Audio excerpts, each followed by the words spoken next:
আমরা আজকে যে কন্টেন্টটা বাছাই করে নিয়েছি সেটা দারুণ একটা কন্টেন্ট। সেটা হচ্ছে কি, আধুনিক যুগের সূচনা। এখন এই জায়গা থেকে অনেক প্রশ্ন আসে, কিন্তু সেই প্রশ্নগুলো আসলেও আমরা অধিকাংশ এই প্রশ্নগুলোর মধ্যে একটু কনফিউশনে থাকি। সেই কনফিউশন দূর করা হচ্ছে আজকে কাজ। আজকে ক্লাসটার গুরুত্ব যদি আমি বলি, প্রায় এখানে ৩০০-র মতো প্রশ্ন আলোচনা হবে।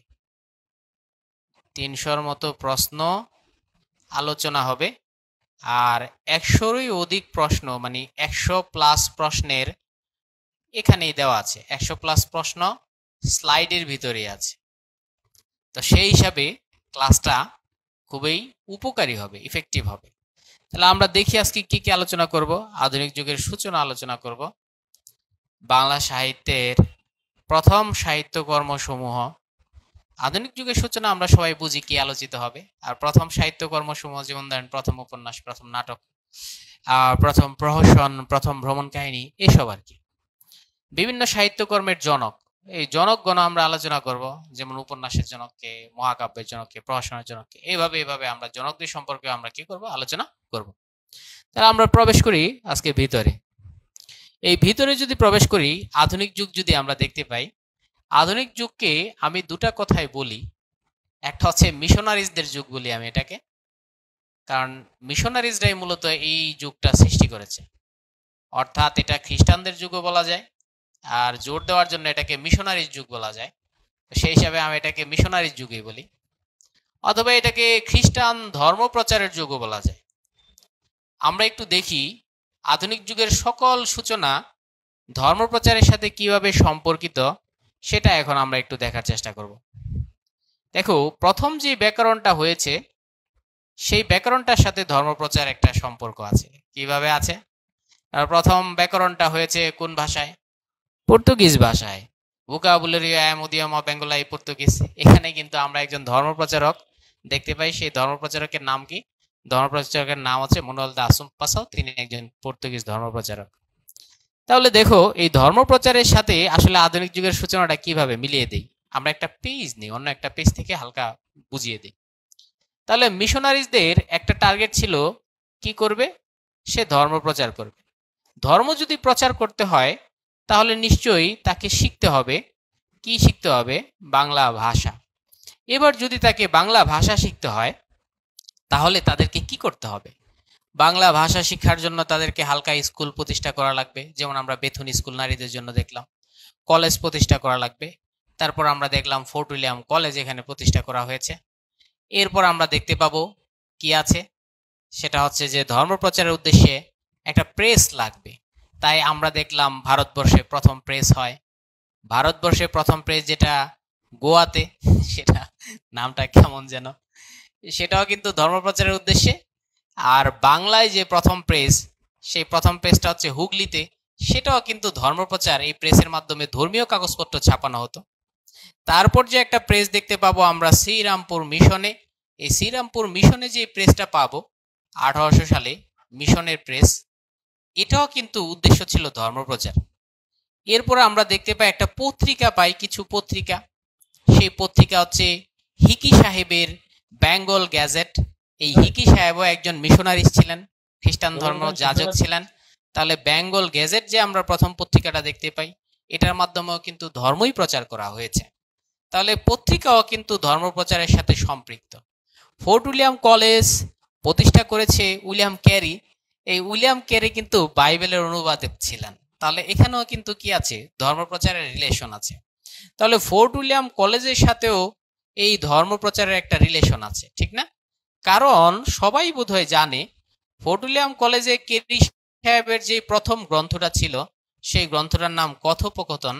এই কথোপকথন গ্রন্থটা কিন্তু একটি দুইজন লোকের প্রচার প্রচারণা, ডায়ালগ।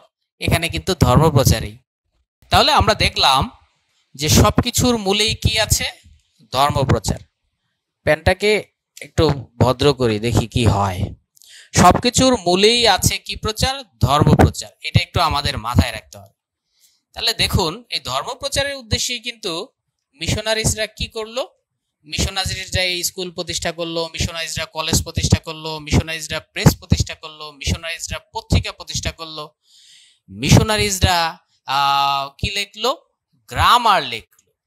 মিশনারিজরা ব্যাকরণ লিখলো। এই যে ব্যাকরণ যে লিখলো, ভোকাবুলারিও, ইডিওমা, বেঙ্গলাই, পর্তুগিজ, সেই ব্যাকরণ যে লিখলো, সেই ব্যাকরণকে লিখলো, ব্যাকরণ লিখলো মনুয়াল দা আসুম পাসাও। তাহলে মনুয়াল দা আসুম পাসাও যখন ব্যাকরণ লিখলো, তাহলে সেও তো একজন কি ছিল? একজন মিশনারিজ ছিল। তাহলে ব্যাকরণেও আমরা দেখতে পাচ্ছি মিশনারিজদের অবদান। তাহলে দেখুন সব কিন্তু। এরপর আসুন অক্ষর।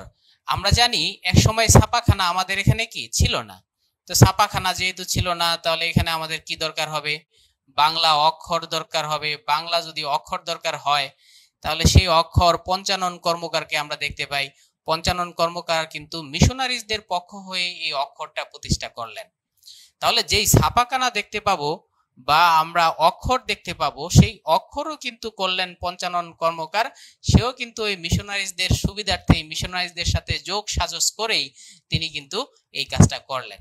তাহলে আমরা এটা বুঝতে পারলাম সব কিছু আধুনিক যুগ মূলত কাদের হাত ধরে? খ্রিস্টানদের হাত ধরে, মিশনারিজদের হাত ধরে। এতটুকু আশা করি ক্লিয়ার হয়েছে। ক্লিয়ার কিনা এতটুকু বলেন তো দেখি, আপনাদের এতটুকু ক্লিয়ার কিনা যে সবকিছু মিশনারিজদের হাত ধরে? ঠিক আছে, এই তো হয়ে গেছে। তাহলে এখান থেকে কি আসতে পারে? প্রথম যে ব্যাকরণটা, ভোকাবুলারিও, ইডিওমা, বেঙ্গলাই, পর্তুগিজ, এটা মিশনারিজদের হাত ধরে। আমি কয়েকটা আইটেমে এক পৃষ্ঠায় দাগিয়ে দেই। এই যে এটা হচ্ছে এই যে ব্যাকরণ, সেটা হচ্ছে মিশনারিজদের হাত ধরে। শ্রীরামপুর মিশন প্রতিষ্ঠা 1800 সালে, এটাও মিশনারিজদের হাত ধরে। Fort William college, William Carey কিন্তু একজন মিশনারি ছিলেন। উইলিয়াম কেরি এমন একজন ব্যক্তি যে শ্রীরামপুর মিশনের সাথেও যুক্ত ছিলেন, ফোর্ট উইলিয়াম কলেজের সাথেও যুক্ত ছিলেন। দুইটার সাথেই কিন্তু উইলিয়াম কেরি যুক্ত ছিলেন। ফোর্ট উইলিয়াম কলেজে তিনি প্রিন্সিপাল ছিলেন, আবার শ্রীরামপুর মিশন থেকে তিনি বাইবেল প্রকাশ করছেন। দেখুন উইলিয়াম কেরির প্রথম যে রচনাটা প্রকাশ, বাইবেল, এটাও শ্রীরামপুর মিশন থেকে। আর ফোর্ট উইলিয়াম কলেজ থেকে তিনি কথোপকথন বের করলেন, সেটাও কিন্তু একটা খ্রিস্টানদের ধর্মীয় প্রচার প্রচারণা নিয়ে তিনি এটা করলেন। যাই হোক, এরপরে যে আমরা হুগলিতে যে আমরা প্রথম ছাপাখানাটা দেখতে পাই, সেটা হচ্ছে 1778 সালে। সেটাও কিন্তু চার্লস উইলকিন্স, উনিও কিন্তু মিশনারিজদের সাথে যুক্ত ছিলেন। তাহলে হুগলির ছাপাখানা। শ্রীরামপুর মিশন তো মিশনারিজদের প্রতিষ্ঠান, সেটা আমরা ইতিমধ্যে পড়ে ফেলেছি, ঠিক না? এরপর দেখুন এই যে বেঙ্গল গেজেট পত্রিকাটা, জেমস অগাস্টাস হিকি সাহেবের পত্রিকা, উনিও কিন্তু একজন কে ছিলেন? পাদ্রী ছিলেন। তাহলে হিকি একজন পাদ্রী ছিলেন। এরপর দেখুন এই যে দিগদর্শন পত্রিকাটা প্রকাশিত হইতো কোথা থেকে? শ্রীরামপুর মিশন থেকে। এই যে শ্রীরামপুর মিশনটা আমরা দেখতে পাচ্ছি, আর এই হচ্ছে দিগদর্শন পত্রিকাটা দেখতে পাচ্ছি। 1818 সালে দিগদর্শন পত্রিকা প্রকাশ হয়। সেটা কোথা থেকে? এই শ্রীরামপুর মিশন থেকে। এরপর আমরা আরেকটা পত্রিকা এখানে পাবো, সমাচার দর্পণ, যেটা এখানে হয়তো বা লেখা হয় নাই, সংক্ষেপে সমাচার। এই যে পাওয়া গেছে সমাচার দর্পণ। এই সমাচার দর্পণ যে পত্রিকাটা 1818 সালে, এটাও কিন্তু একটা শ্রীরামপুর মিশনের পত্রিকা। এদের প্রধান উদ্দেশ্য ছিল কি প্রচার করা? ধর্ম প্রচার করা। তাহলে দেখুন এখানেও আমরা মিশনের একটা অবদান পাচ্ছি। এরপর আসি আমরা সাহিত্যের রূপ। সাহিত্যের রূপের মধ্যে অনেকগুলো রূপ আছে। সাহিত্যের রূপ আর রীতি, এই দুইটা কথা আলাদা আছে। এরপর সাহিত্যের সমস্ত রূপের মধ্যে আমরা টুকটাক বিশেষ করে প্রবন্ধ সাহিত্য, উপন্যাস সাহিত্য, নাটক, প্রহসন, রঙ্গমঞ্চ, এই প্রহসনের মধ্যে আমরা দেখতে পাই লেবে দেফে নামে একজন বিখ্যাত ব্যক্তি আছে, উনি কিন্তু খ্রিস্টান ছিলেন। তাহলে এই খ্রিস্টানের হাত ধরেই কিন্তু আমাদের রঙ্গমঞ্চ, প্রহসন নয়, প্রহসন তো মাইকেলের হাত ধরে। তাহলে প্রথম যে খ্রিস্টান থাকে লেবে দেফের হাত ধরেই কিন্তু রঙ্গমঞ্চের সৃষ্টি হয়েছে। উপন্যাসেও কিন্তু আমরা খ্রিস্টানদের কি পাবো? হাত পাবো। আমরা দেখতে পাবো যে ফুলমুনি ও করুণার বিবরণ হেনা ক্যাথরিন মুল্যান্স। এই যে হেনা ক্যাথরিন মুল্যান্স ফুলমুনি ও করুণার বিবরণটা লিখেছেন, আপনারা যদি কেউ ফুলমুনি ও করুণার বিবরণ পড়ে থাকেন, তাহলে আপনারা দেখবেন যে এই ফুলমুনি হচ্ছে খ্রিস্টান ধর্মের অনুসারী, তার দিনকাল খুব ভালো যাচ্ছে। অপর দিক দিয়ে করুণা ধনী ছিল, কিন্তু ধর্মকর্ম লালন পালন করে না খ্রিস্টান ধর্ম, তাই করুণার দিন খুব খারাপ যাচ্ছে। তাহলে ফুলমুনি ধর্মকর্ম লালন পালন করে, তাই তার অবস্থা ভালো, আর করুণা করে না, তাই তার অবস্থা কি? খারাপ। তাহলে উপন্যাসেও আমরা কি পাবো? এই মিশনারিজদের একটা অবদান পাবো, হেনা ক্যাথরিন মুল্যান্সের অবদান। এরপর আমরা একটা উপন্যাস পাবো, আমরা একটু পরে কিন্তু উপন্যাসে যাব, কোনো সমস্যা নাই, এই পেজ ধরে হালকা আলোচনা করে নিচ্ছি। এরপর আমরা আরেকটা উপন্যাস পাবো, সেটা হচ্ছে দোম অ্যান্তনিও নামে একজন খ্রিস্টানের উপন্যাস। সেই দোম অ্যান্তনিও লিখেছেন ব্রাহ্মণ, রোমান, ক্যাথলিক সংবাদ। এই উপন্যাসের চেষ্টা, এগুলাকে ডাইরেক্ট উপন্যাস বলা যায় না, কারণ এগুলা সার্থক উপন্যাস নয়। উপন্যাসের চেষ্টা আছে দোম অ্যান্তনিওর, সেটা হচ্ছে ব্রাহ্মণ, রোমান, ক্যাথলিক সংবাদ। এই যে ব্রাহ্মণের সাথে একজন রোমান ক্যাথলিকের সংঘর্ষ, ব্রাহ্মণের সাথে একজন রোমান ক্যাথলিকের, সাউন্ড ক্লিয়ার কিন্তু কম নাকি? ও আচ্ছা, ব্রাহ্মণের সাথে একজন রোমান ক্যাথলিকের সমস্যা বা দ্বন্দ্ব, এই সবগুলাই কিন্তু আছে। তাহলে এখানে উপন্যাসও আমরা দেখতে পাবো কি আছে, এই খ্রিস্টান মিশনারিজদের একটা বিশাল অবদান আছে। আর নাটক প্রহসন এসব একটু কম। তাহলে এই হচ্ছে সাহিত্যের রূপ। সাহিত্যের রূপ বলতে আমরা কি বুঝি? সাহিত্যের রূপ বলতে বোঝায় সাহিত্যের জনরা যতগুলা শাখা প্রশাখা আসে, সাহিত্যের প্রবন্ধ কিভাবে আধুনিক যুগে রামমোহনের হাত ধরে আসলো আমরা সেটা আলোচনা করবো আজকের ক্লাসে। উপন্যাস কিভাবে মিশনারিজদের হাত ধরে এবং আলালের ঘরে দুলাল পেরিচাঁদ মিত্রের হাত ধরে আসলো সেটা আলোচনা করব। নাটকটা কিভাবে আমরা দেখতে পাবো, কীর্তিবিলাস তারাচরণ শিকদার থেকে মাইকেল কিভাবে কিভাবে বিখ্যাত নাটকটা আমাদের আসলো, আজকে সব আলোচনা করব। তাহলে আমরা দেখি প্রবন্ধের আলোচনা আছে, উপন্যাসের আলোচনা আছে, নাটকের আলোচনা আছে। প্রহসন কিভাবে মাইকেলের হাত ধরে প্রহসন আসলো, এরপর দীনবন্ধু মিত্র, অন্যান্য সকল প্রহসন সিরিয়াল ধরে আলোচনা করব। রঙ্গমঞ্চ একজন ইংরেজদের হাত ধরে এসেছে, লেবেদেফে তার নাম। সেই লেবেদেফের যে একটা নাটক ছিল ডিসগাইজ, নাটকের অনুবাদ করে তিনি এটা রঙ্গমঞ্চ করেছেন। আমি একটু পর লেবেদেফের নাম জিজ্ঞাসা করব। রঙ্গমঞ্চ মানে হচ্ছে থিয়েটার, যেখানে নাটক মঞ্চস্থ করা হয়। কিভাবে আধুনিক যুগে কাব্য আসলো, কার হাত ধরে? ঈশ্বরচন্দ্র গুপ্তের হাত ধরে, পরে মাইকেলের হাত ধরে। সেটা মাইকেলের হাত ধরে সনেটের সূচনা, সব গীতিকাব্যের সূচনা কার হাত ধরে? বিহারীলালের হাত ধরে গীতিকাব্যের সূচনা, সেটাও আলোচনা হবে। মহাকাব্য মাইকেলের পর নবীনচন্দ্র সেন, সকলের আলোচনা।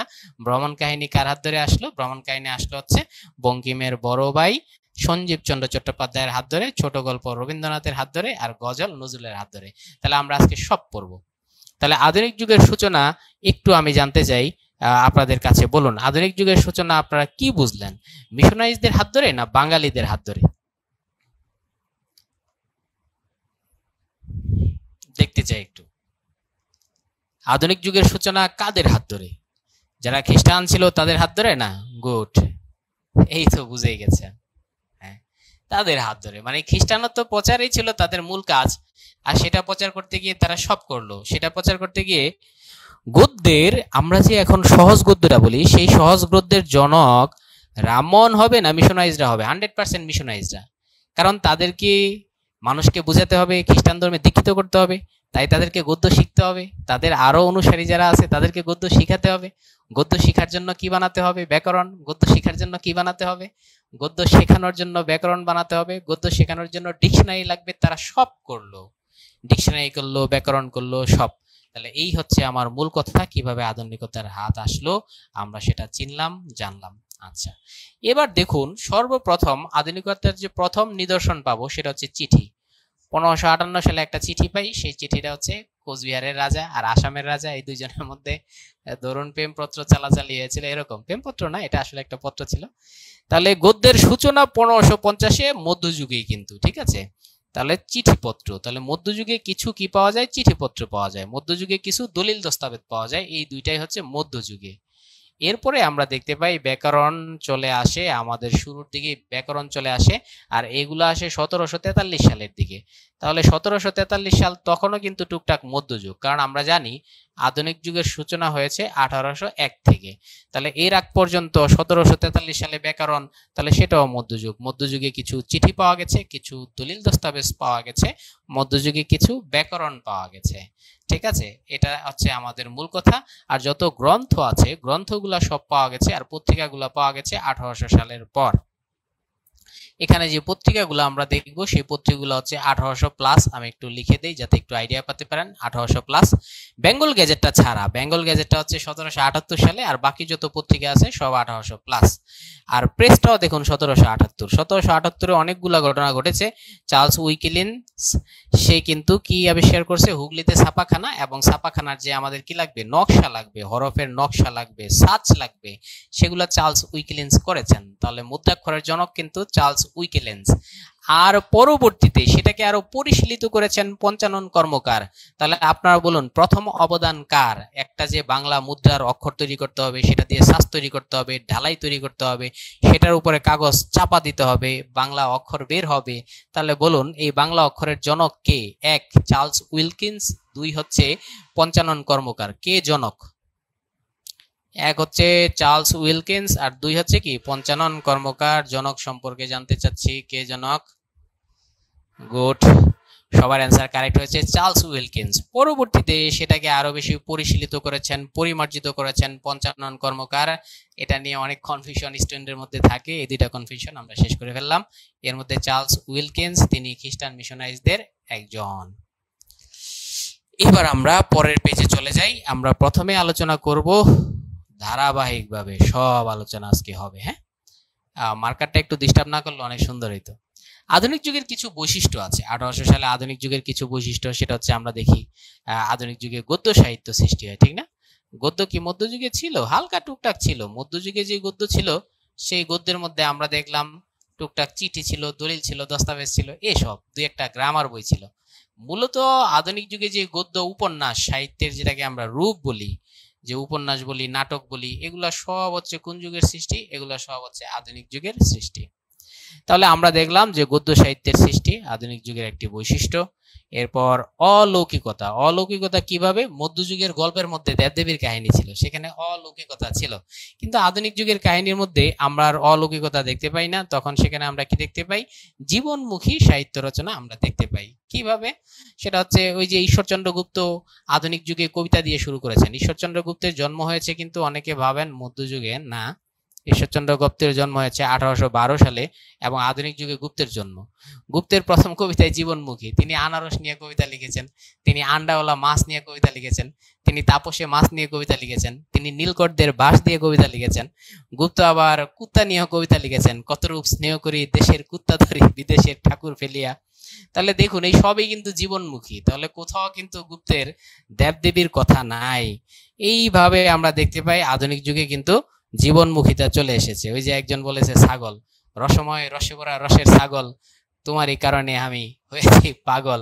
এই ছাগল নিয়েও তার কবিতা আছে, কিন্তু কে নাই? অলৌকিকতা নাই, দেবদেবী নাই। গুড। এরপর দেখি ইউরোপীয় ভাবধারার প্রত্যক্ষ প্রভাব। আমরা যে নাটক বলি, আমরা যে নাটক, মাইকেল কিছু নাটক লিখেছেন ইউরোপীয় ভাবধারার প্রভাবজাত।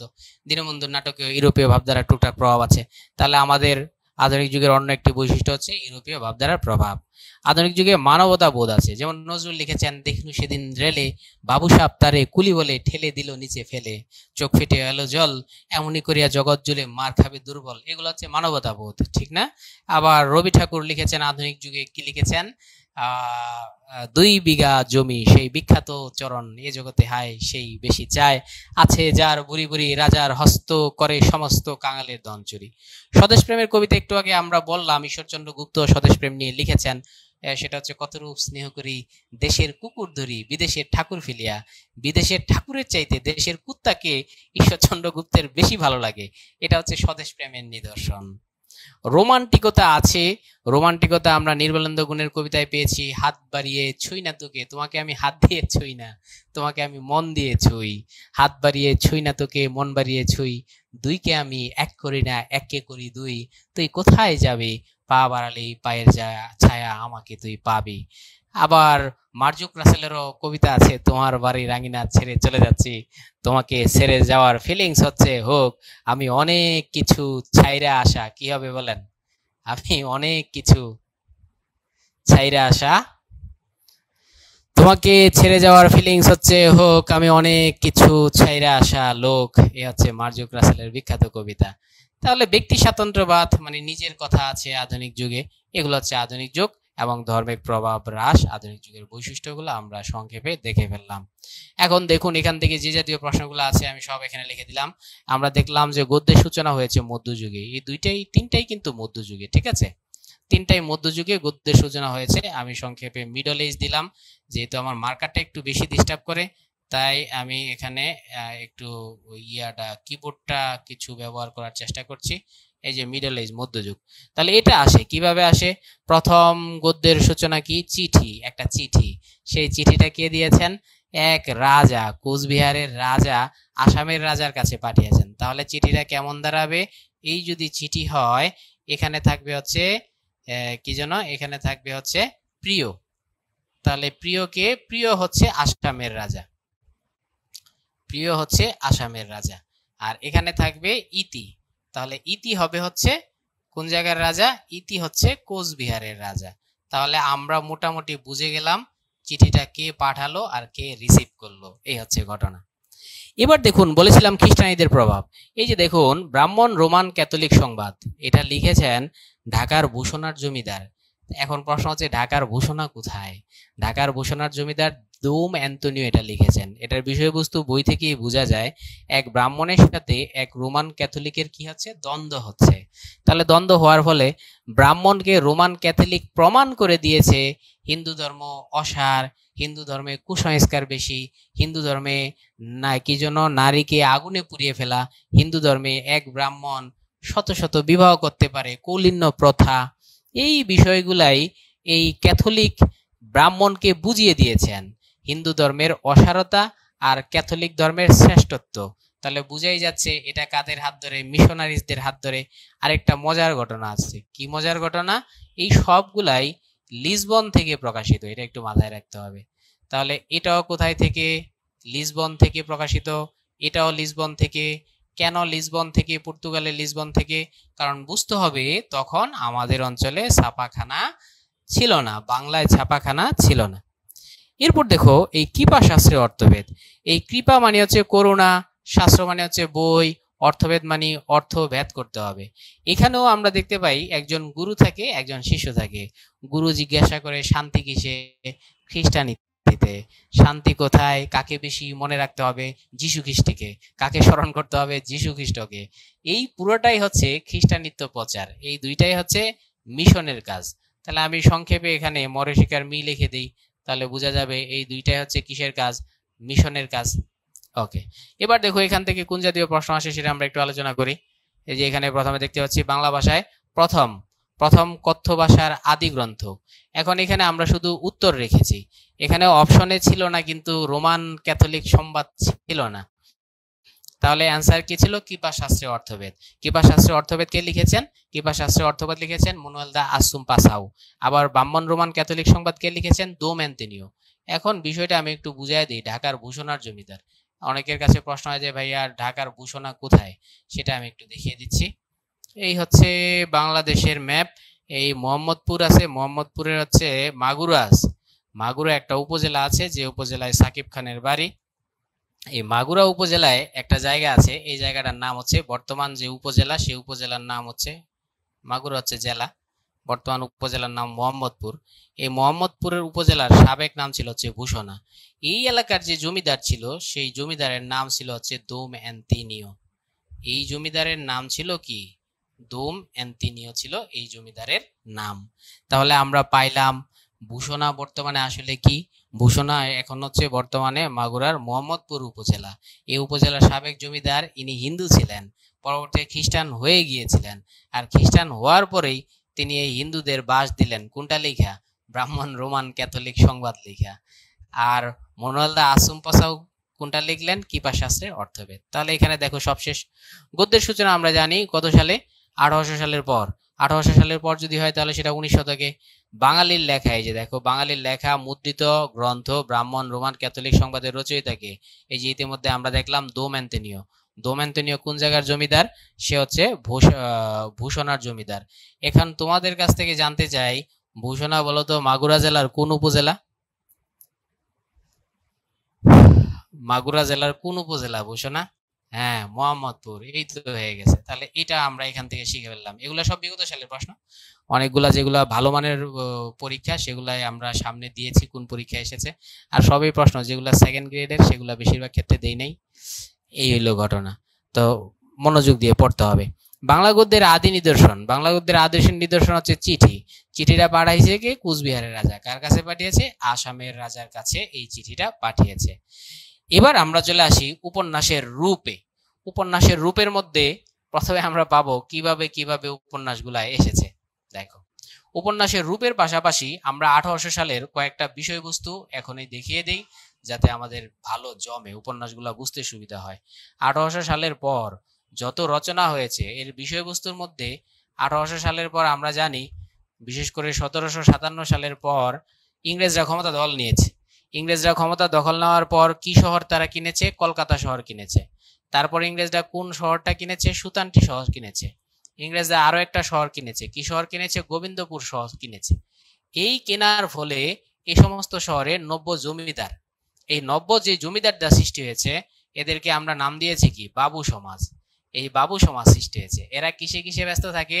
এই বাবু সমাজের একটা বড় বৈশিষ্ট্য ছিল বাবু সমাজরা মদে ব্যস্ত। আবার বাবু সমাজের একটা বৈশিষ্ট্য ছিল এই বাবু সমাজরা কিসে ব্যস্ত? নারীতে ব্যস্ত।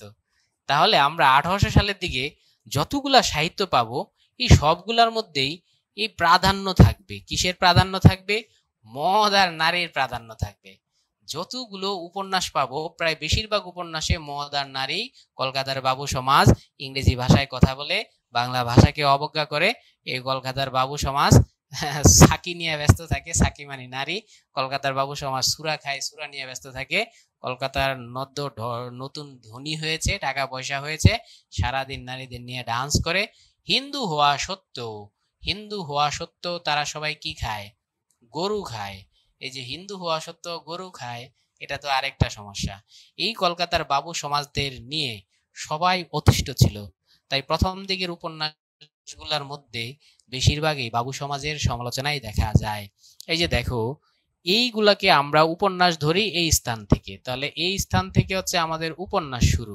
তাহলে আমরা যদি বলি প্রথম উপন্যাস কোনটা, তাহলে নিশ্চয়ই আমাদের প্রথম উপন্যাস হবে কোনটা? আলালের ঘরে দুলাল হবে প্রথম উপন্যাস, ঠিক না? এরপরে যদি আমরা ধরি এগুলাকে আমরা কি বলবো? ওগুলাকে আমরা উপন্যাস না বলে বলবো হচ্ছে উপন্যাসের চেষ্টা বলবো। তাহলে উপন্যাস বলা যাবে না। তাহলে প্রথম উপন্যাসের চেষ্টা কোনটি? কলিকাতা কমলালয়। উপন্যাস হতে গেলে এর ভাষা মাধুর্য বজায় থাকতে হয়। উপন্যাস হতে গেলে এর একটা সুন্দর প্লট বা কাহিনী থাকতে হয়। উপন্যাস সার্থক হতে গেলে এর ক্যারেক্টারগুলা, চরিত্রগুলা কি হতে হয়? সার্থক হতে হয়। যদি এই প্লট, ক্যারেক্টার, সংলাপ, ভাষা এই সবগুলো সুন্দর না হয়, তাকে আমরা সার্থক উপন্যাস বলতে পারি না। তাহলে দেখো, কলিকাতা কমলালয় উপন্যাসের চেষ্টা, নববাবু বিলাস উপন্যাসের চেষ্টা, নববিবি বিলাস উপন্যাসের চেষ্টা, ফুলমণি ও করুণার বিবরণ উপন্যাসের চেষ্টা। এখন অপশনে যদি আসে প্রথম চেষ্টা কোনটি, যদি অপশনে উপরের পাঁচটাই থাকে তাহলে বলো এই পাঁচটার মধ্যে যদি বলা হয় উপন্যাসের প্রথম চেষ্টা কোনটি, তাহলে কোনটা অ্যান্সার দিবে? পাঁচটাই আছে অপশনে, তাহলে হবে কলকাতা কমলালয়। কে কে দিলেই হবে, ক লিখলে আমি বুঝে যাব, তাহলে ওইটা হবে। এরপর যদি এটা না থাকে, মনে করো এখন উপন্যাসের প্রথম প্রয়াস এই ফুলমণি থেকে শুরু করে নিচের সবগুলো, এই ফুলমণি থেকে শুরু করে নিচের সবগুলো, তাহলে কোনটা দিবে? তাহলে উপন্যাসের চেষ্টা কোনটা দিবে? তাহলে আবার ফুলমণি ও করুণার বিবরণ, ঠিক না? এই তো আমরা ব্যাপারটা বুঝে গেছি। তাহলে দেখো, এই যে তিনটা উপন্যাস, এই তিনটা উপন্যাসেই একজন রক্ষণশীল হিন্দু লেখক ছিলেন ভবানীচরণ বন্দ্যোপাধ্যায়। এই ভবানীচরণের সাথে আধুনিক পুরুষ রামমোহনের দ্বন্দ্ব ছিল, ঠিক আছে? রামমোহনের জন্মসাল মুখস্থ রাখার দরকার নাই, কিন্তু আমি বোঝার জন্য লিখে দিই 1772 সাল, আর ভবানীচরণের জন্ম হচ্ছে 1787। তাহলে রামমোহন আর ভবানীচরণ কাছাকাছি ছিলেন, কিন্তু এই দুইজনের একটা দ্বন্দ্ব ছিল। রামমোহন ছিল আধুনিক আর ভবানীচরণ ছিল কি? গোরা। তাই তিনি কলকাতার বাবুদের নারী নিয়ে ফুর্তি করা তিনি পছন্দ করলেন না। এই জন্য তিনি বাবুদের সমালোচনা করে কি লিখলেন? কলিকাতা কমলালয়। কলকাতার নতুন যে বাবু আছে সেই বাবুরা যে বিলাস করলো কি? মদ খাইলো, গরু খাইলো, ইংরেজিতে অংচং করে কথা বললো, ঠিক আছে? এই ভাঙা ইংলিশ, ভাঙা বাংলা, তারপর নারী নিয়ে ফুর্তি করলো, এগুলা ভবানীচরণ পছন্দ করলেন না। এসবের সমালোচনা করে তিনি লিখলেন নব বাবু বিলাস। এবার নববিবি বিলাস কি? তিনি ইংরেজি নারীদের শিক্ষার বিরোধী ছিলেন। আমরা নারী শিক্ষার বিরোধী দুইজন লোককে পাবো, একজন হচ্ছে কট্টরপন্থী ভবানী, আর একজন পাবো আমরা যুগ সন্ধিক্ষণের কবি ঈশ্বরচন্দ্র গুপ্ত।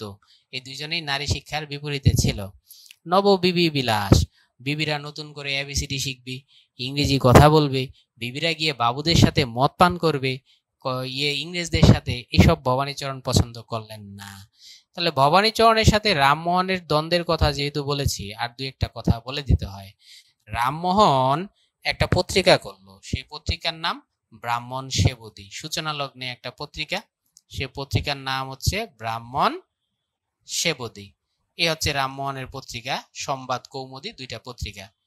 এবার দেখো, এটার মধ্যে আধুনিকতার কথা বলে, কিন্তু ভবানীর তো এটা পছন্দ হয় না। তখন ভবানীকে আমরা দেখি একটা আলাদা পত্রিকা করে ফেলে, সেটা হচ্ছে সমাচার চন্দ্রিকা। তাই এটা কিন্তু পরীক্ষায় আসে, সমাচার চন্দ্রিকা পত্রিকাটি কার? তাহলে অ্যান্সার হবে ভবানীচরণ বন্দ্যোপাধ্যায়। তাহলে উপন্যাসের চেষ্টার দিকে ভবানীচরণকে আমরা দেখতে পেলাম। ফুলমণি ও করুণার বিবরণ, ফুলমণি ও করুণার বিবরণে আমি সংক্ষেপে মেলেন্স লিখে দিই। হেনা ক্যাথরিন মেলেন্স বা হেনা ক্যাথরিন মুলেন্স হচ্ছে এটার লেখক, এটা আমি লিখে দিলাম। এবার বাংলা সাহিত্যের প্রথম উপন্যাস আলালের ঘরে দুলাল। এখানেও কি আছে বলতো? মদ আছে, এখানেও মদ আছে।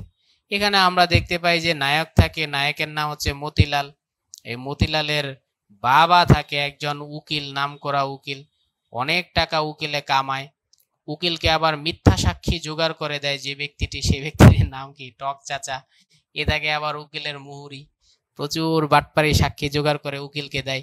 উকিল সেই মিথ্যা সাক্ষী দিয়ে কোর্টে জয়লাভ করে চলে আসে।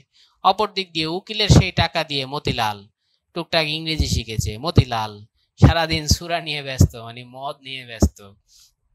মতিলাল সারাদিন সাকি নিয়ে ব্যস্ত। মতিলালকে উকিল কোনো ক্রমে আর ভালো করতে পারে না। পরিশেষে মতিলালকে উকিল বিয়ে দিয়ে দেয়। বিয়ে দেওয়ার পরও বউ ফেলে রেখে পরনারীতে আসক্ত হয়ে পড়ে মতিলাল। এই হচ্ছে আলালের ঘরে দুলাল উপন্যাসের সংক্ষিপ্ত আলোচনা। এখানেও মদ আছে, নারী আছে। তাহলে আমরা দেখলাম 1800 সালের পর সাহিত্যে সবচাইতে বেশি, 1800 সালের পর তোমরাই বলো, 1800 সালের পর সাহিত্যে সবচাইতে বেশি কিসের প্রভাব পড়েছে?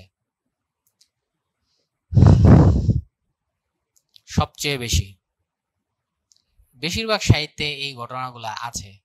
গোছ, ওয়াইন অ্যান্ড উইম্যান, সুরা অ্যান্ড সাকি, কারেক্ট অ্যান্সার। ওকে, তাহলে আমরা এটা বুঝে গেলাম। এখানে আবার সালটা চলে আসে, যে প্রথম উপন্যাসে সালটা আসে। প্রথম উপন্যাস আলালের ঘরে দুলাল। এরপর দেখো হুতুম পেঁচার নকশা।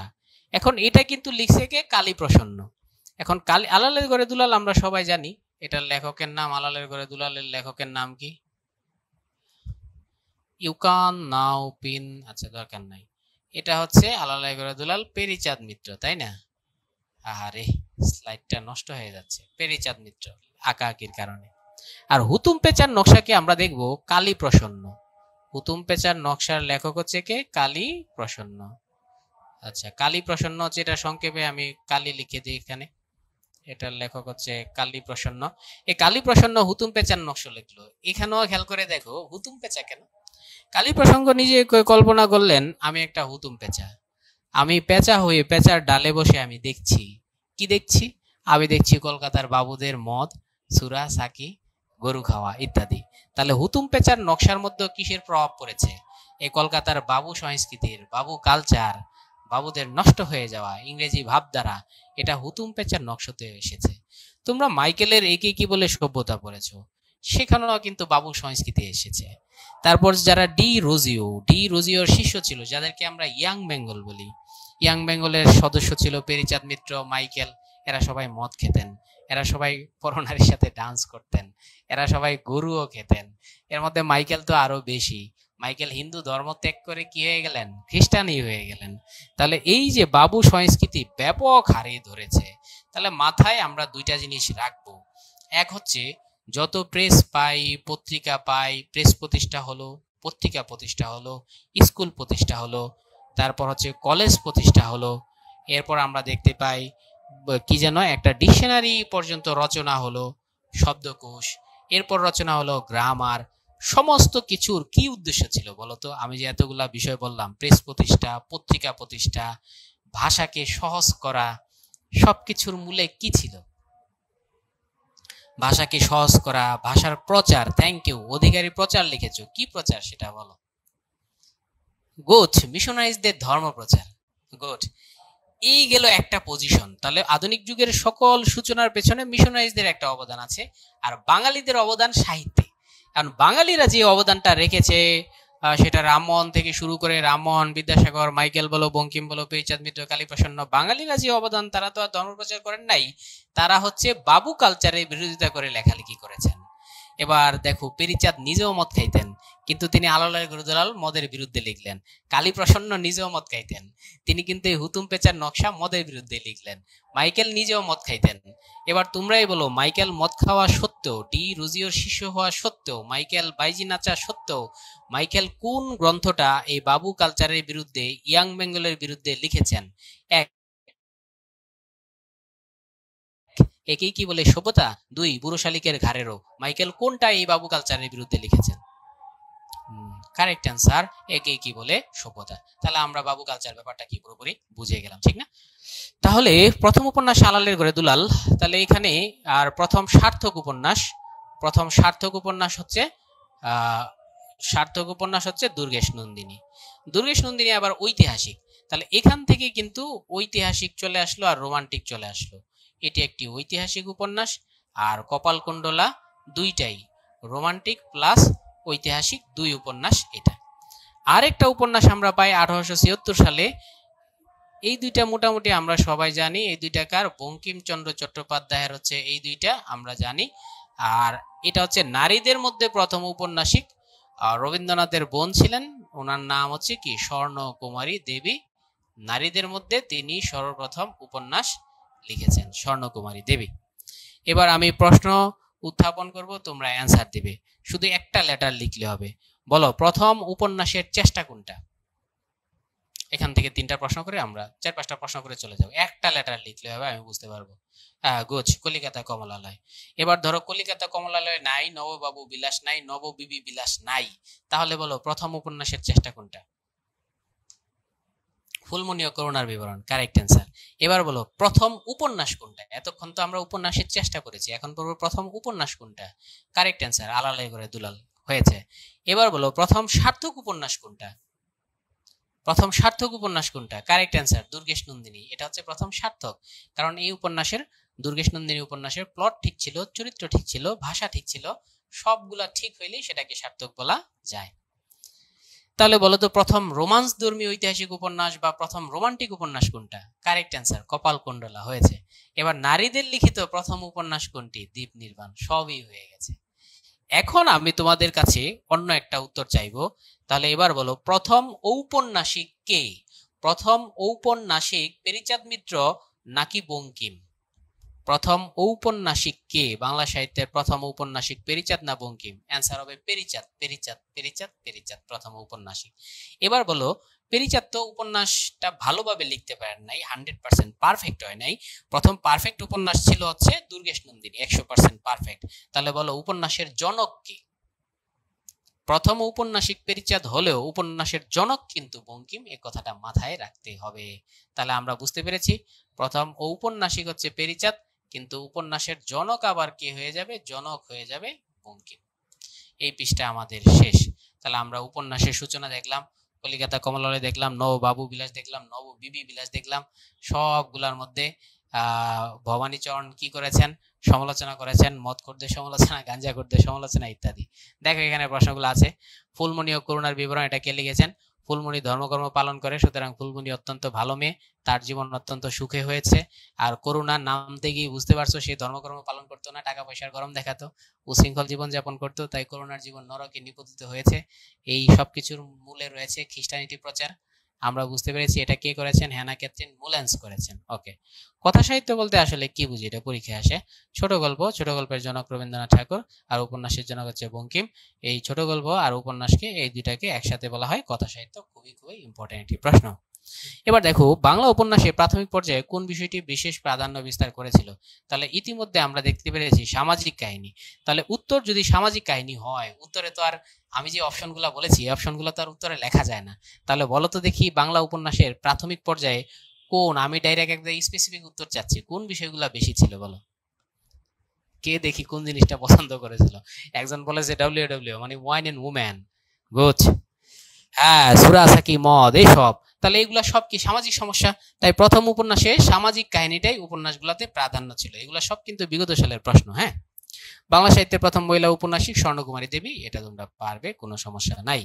দেখো হুতুম প্রেচার নকশা কে লিখেছেন? কালীপ্রসন্ন। তাহলে কালীপ্রসন্ন কি দেখেছেন? মদ খাওয়া দেখেছেন, নারী নিয়ে ফুর্তি করা দেখেছেন, গরু খাওয়া দেখেছেন। কিসের চোখে বলতো?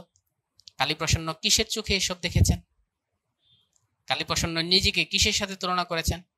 কালীপ্রসন্ন সে নিজেও এসব করতো, হুতুমের সাথে, পেঁচার সাথে, এবং তিনি সমাজকে ভেঙচি কেটেছেন। পেঁচা যেরকম ভেঙচি কাটে সেরকম তিনি এই সমাজকে, বাবু কালচারকে তিনি ভেঙচি কাটতে চেয়েছেন। এবার দেখো আমরা আগে দেখেছি সাহিত্যের যে ভাষা, কবিতার ভাষা সুন্দর ভাষা, গদ্যের ভাষা চিঠিপত্রের ভাষা, তারপর হঠাৎ করে গদ্যের মধ্যে কথ্য ভাষা আসলো। আগে যে ভাষাটা ব্যবহৃত হতো গদ্যে সেটা পরিশীলিত, গদ্যে কথ্য ভাষা আসলো কাদের হাত ধরে?